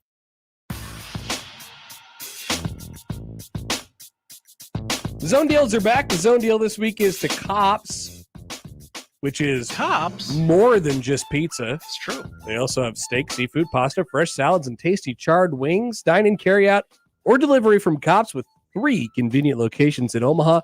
This week's zone deal, $50 to Cops for just $25. That's half off. On sale this Friday at 9 on our website, 1620thezone.com. All right. I ate at Cops on Sunday. Was it delicious? You know Did it. you get pizza and more than pizza? I got the charred wings and a nice side salad. They got a sweet orange chili flavor of the wings right now. Tried that. Man, they do have a lot of stuff there. Tasty. Email from the Equitable Bank inbox from Bob. Hi, Bob. He has a question, and this is directed toward me because I think I'm one of the only people that this really applies to. Okay. You have the power to give Nebraska a win this evening over Purdue, but it comes at a cost, and that cost is Creighton losing to DePaul. Ooh. Am I bestowing the ability for Nebraska to beat the number 1 team in the country on their home floor tonight? You hitting that button, Connor? All right, so we have to think about we have to think about the scenario in which this plays out. What does it mean, right, for both sides? And once again, I know people are probably listening to this and they're like, "Yeah, I mean, this is easy for me. I hate Nebraska and I love Creighton," or the opposite. Like, easy question. But if I'm thinking about the true J-Sker. No, I don't even want to do this from the J-Sker perspective. I would like to do this from like the which team could there be, if you're looking for the best possible result for both teams at the end of the year, right? Okay. What does it mean if Creighton loses to DePaul? If that's what's being sacrificed. You lost a road game in the conference. You let one dribble down your leg. I think it means a little more than that. Okay. I think losing to DePaul is a status signal in college basketball. I think there would be some serious questions that would be asked about you if you would lose to DePaul.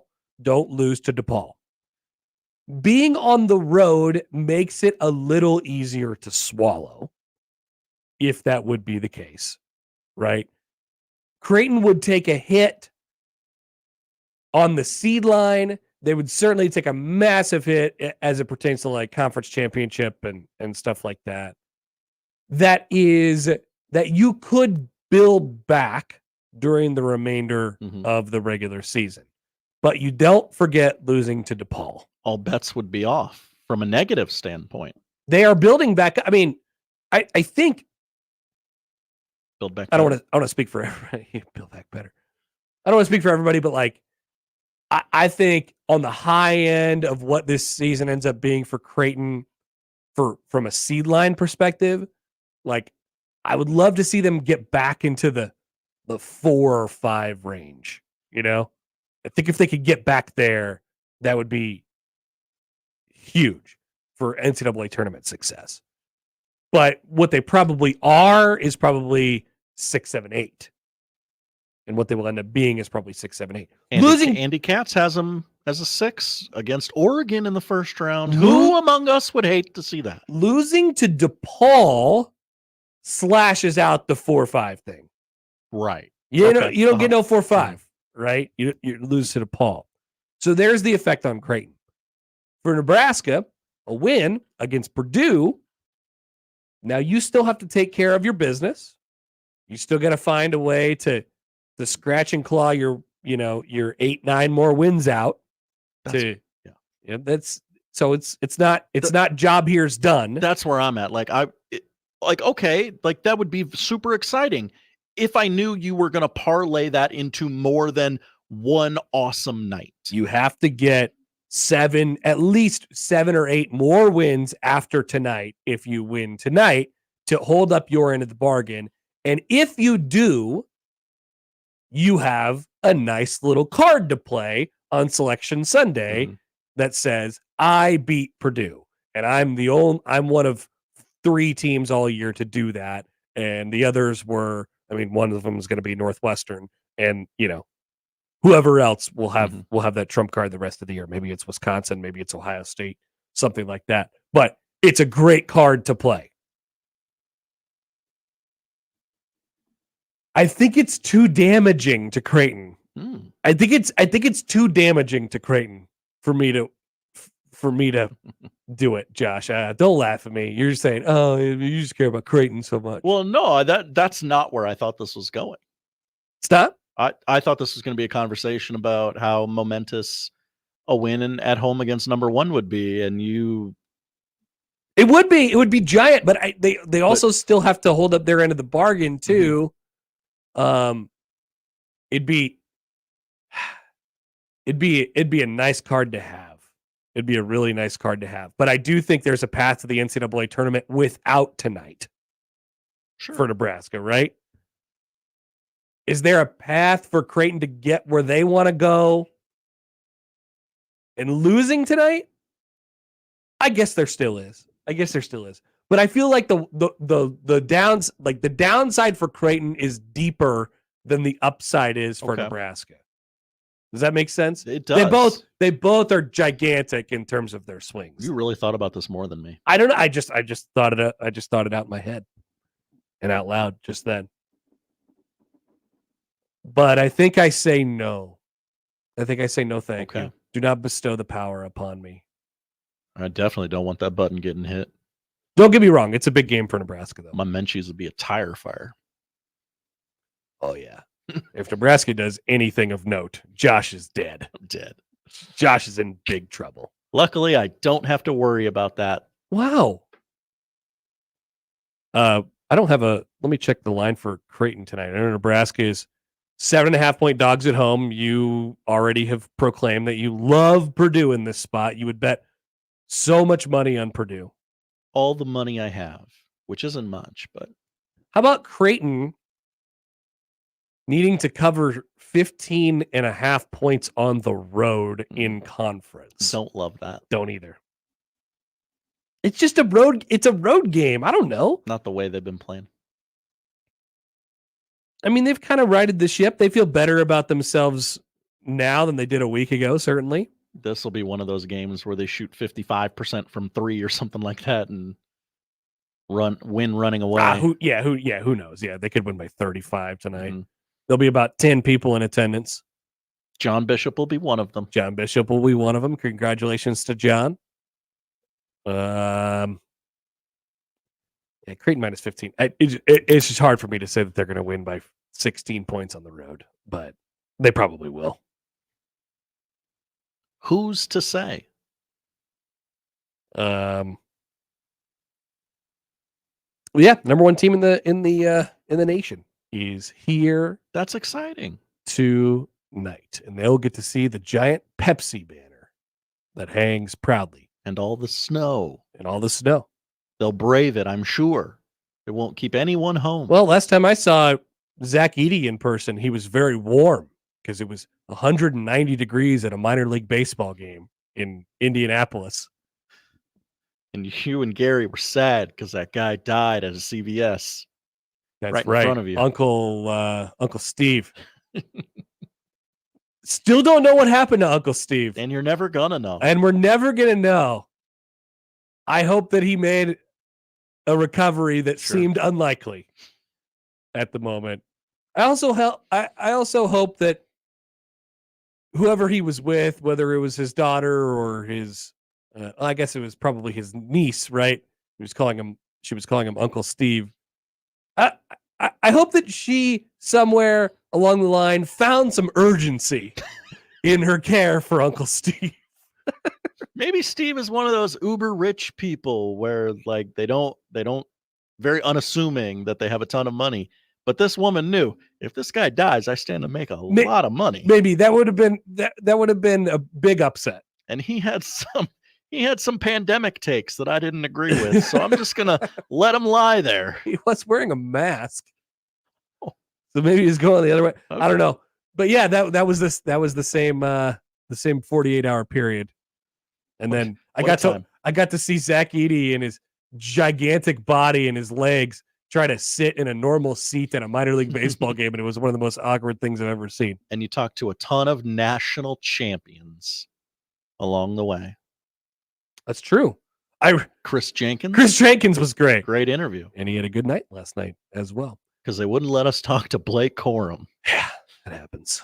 Poll questions. Tell you what to watch on the other side. Next on 1620 The Zone. Remember, no matter how you listen, it's still AM radio.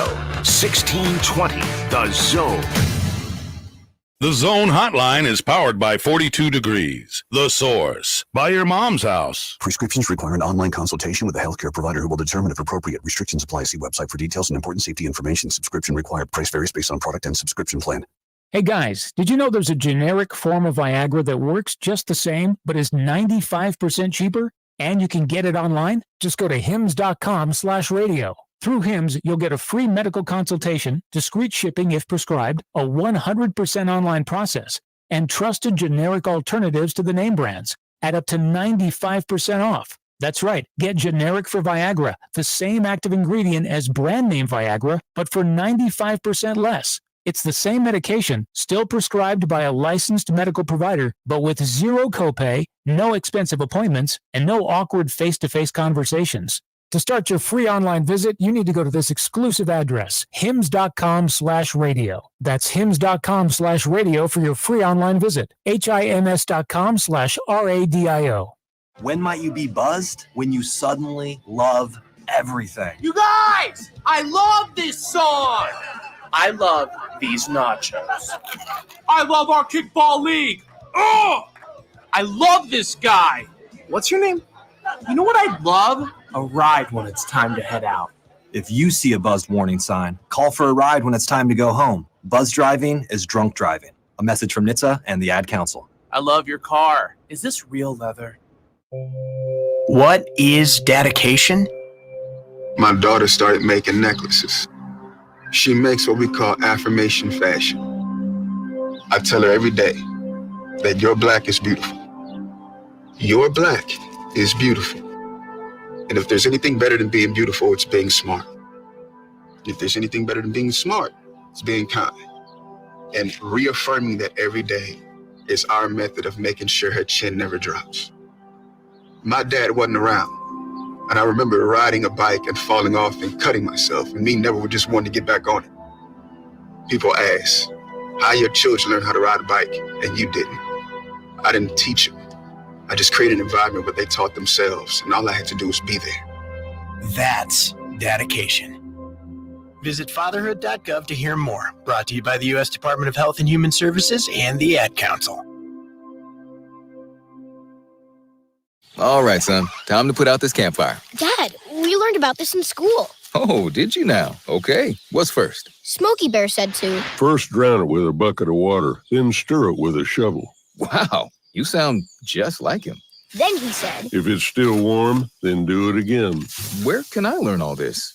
It's all on SmokeyBear.com with other wildfire prevention tips, because only you can prevent wildfires. Brought to you by the USDA Forest Service, your state forester, and the Ad Council. Does eating at home have you singing the blues? Stop by Cops at the Shadow Lake Town Center, 180th and Center, or 72nd and Jones to grab a delicious pizza, burgers, fresh salad, and some tasty charred wings. They even offer keto crusts and an extensive variety of shareable appetizers. Dine in, carry out, or delivery. Cops, now with 3 convenient locations to serve you. Shadow Lake Town Center, 180th and Center, and 72nd and Jones. Click copspizza.com to see the menu, pizza, and so much more.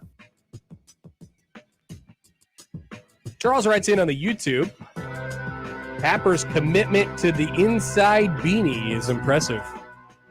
You went the whole show with it on your head. I wanted to give it a fair shake. I mean, you look like you're going to a shift at the docks after this. Nice. I look like a working man. Yeah, you got your boots on. Like, yeah, should I show my boots on the camera? No, we did that yesterday, but it's the same boot. More foot content. More foot content. People are clamoring for it. I wanted to give it a fair shake, and it's the last segment of the show, so now I can say what I think and the results of the research project that we did during the show. I hate it. Oh, I don't like it anymore. Wow. Well, there's 2 Beanie Boys coming in for the crossover. But I will continue to wear it for the crossover for the bit. And then John is going to be in Chicago and going, Why did I miss? Why is everyone wearing a beanie? You kids are stupid. Yeah. John wouldn't wear a beanie, though. His hair's too good. Yeah. It's game day. He's got to have that thing coiffed just right. Poll questions at Happer Show. We had one yesterday that one I'd late like to yesterday. mention here. Are you one of those all 22 bros? No. I'm not. Like, I appreciate the all 22, but I Couldn't don't be me. I don't really need it in my life. If there's a good all 22 play, it will get to me. That's right. On Twitter or something. 74% say no. And just one single poll question today. Most voted on poll question of the day. Do you like the cut of the Rams jib right now? I do. Yeah, for one weekend, yeah, I sure. do. 51% say no. They do not like it. Oh, wow. Interestingly enough. Sad. Those are the poll questions. Josh, what are we watching tonight? We got the NBA on NBA TV. Grizzlies at Mavericks. 7:30 start time there. That's a barn burner, right? I guess so. I don't really care. I mean, watch it for 30 minutes, and then you can watch some college basketball. CBS Sports Network has the pictures at 8 o'clock for number 22 Creighton at DePaul. 16:20 The Zone and 101.9 The Keg have shoot around at 6. Pregame at 7:30 with John Bishop there in Chicago. By the way, TV information for tonight. Oh, yeah. Who's working this game? So it's CBS Sports Network, like Josh said. And usually that means it's either going to be Pete Gillen or the other guy with the New York accent. Oh, no. It's the other guy, isn't it? It's neither. Oh. Tuesday's game will be called by Chris Lewis and Chris Walker. Chris and Chris. Chris and Chris. And I don't know if either of them have a New York accent. Okay. But neither of them are Pete Gillen or the other guy. So how about that? Well, John Bishop has no accent at all. That's right. Perfectly Midwestern. Hopefully a voice, because he was struggling on Saturday. Oh, no. I hope he's doing it. We've had plenty of time to rest it by not doing this show. It's true. But we'll find out about that in like 2 minutes on the crossover. Peacock, that's right. Peacock has number 1 Purdue at Nebraska, 8 o'clock start there. And number 2 Houston is at Iowa State tonight, 6 o'clock on ESPN2. NHL on Hulu, Oilers Blackhawks at 7:30. Pete Davidson has a new Netflix special called Turbo Fonzarelli. In the latest stand-up set, the SNL alum riffs on his childhood crush on Leonardo DiCaprio and the disturbing gift he received from a stalker. Celebrity Jeopardy is on at 7 o'clock tonight on ABC. Semifinalists include Chicago Med's Steven Weber, Sykes, Dule Hill, and sports commentator Katie Nolan. Oh, right. And finally, the series premiere, all 5 episodes of the Marvel television show Echo on Disney Plus and Hulu. The TVMA rated event follows Hawkeye's Maya Lopez, a deaf and Native American martial artist, as she is pursued by Wilson Fisk's criminal empire. TVMA. What's gonna happen there? Bloody swearing. Some murder? Yeah. Okay. Some other stuff? Probably. Interesting. Josh, thank you. You're welcome. Thank you, Connor. That's what we're watching tonight. And that is the show. If you miss anything, you can find it on our website, 1620thezone.com. The crossover is next. Live from the Host Coffee Studio, this is 1620 The Zone. 42 Degrees wants to start your year off right with hot deals on our top health and wellness products. Our best-selling Kratom extracts up to 20% off. Delta products starting at $4.99. You want to save up to 25% on the best premium flour in town? Then hurry down to any one of our 10 convenient locations and let the knowledgeable and friendly staff show you why 42 Degrees is the source for all your needs. Buy your mom's house. Hi, this is Doug Nodgard with Equitable Bank. Great service never goes out of style. When the digital age dawned, many said computers would be able to handle many of the interactions that used to take a person. Boy, were they wrong. How many times have you called your bank and gotten a recording to press 1 or 2? Not at Equitable. Not only does Equitable answer your call in the first ring, it's answered by a human being. That's because Equitable Bank values its customers. Equitable Bank, we take banking personally. Member FDIC. The world's on fire. Attacks in the Middle East, Ukraine and Russia at war. And right here, Joe Biden has created a dangerous threat to every American. Biden's open border policies have opened the floodgates to a record number streaming in, 12,000 in one day alone. This means increased terrorist threats and even more deadly fentanyl being delivered to our neighborhoods. President Trump will change that. He'll secure our borders by building even more wall. He'll end visitors from terrorist countries being allowed to enter. And Trump will treat the drug cartels the same as he treated terrorists who kill Americans. President Trump, the strength to protect our borders and our families. I'm Donald Trump, candidate for president, and I approve this message. Paid for by Donald J. Trump for President 2024.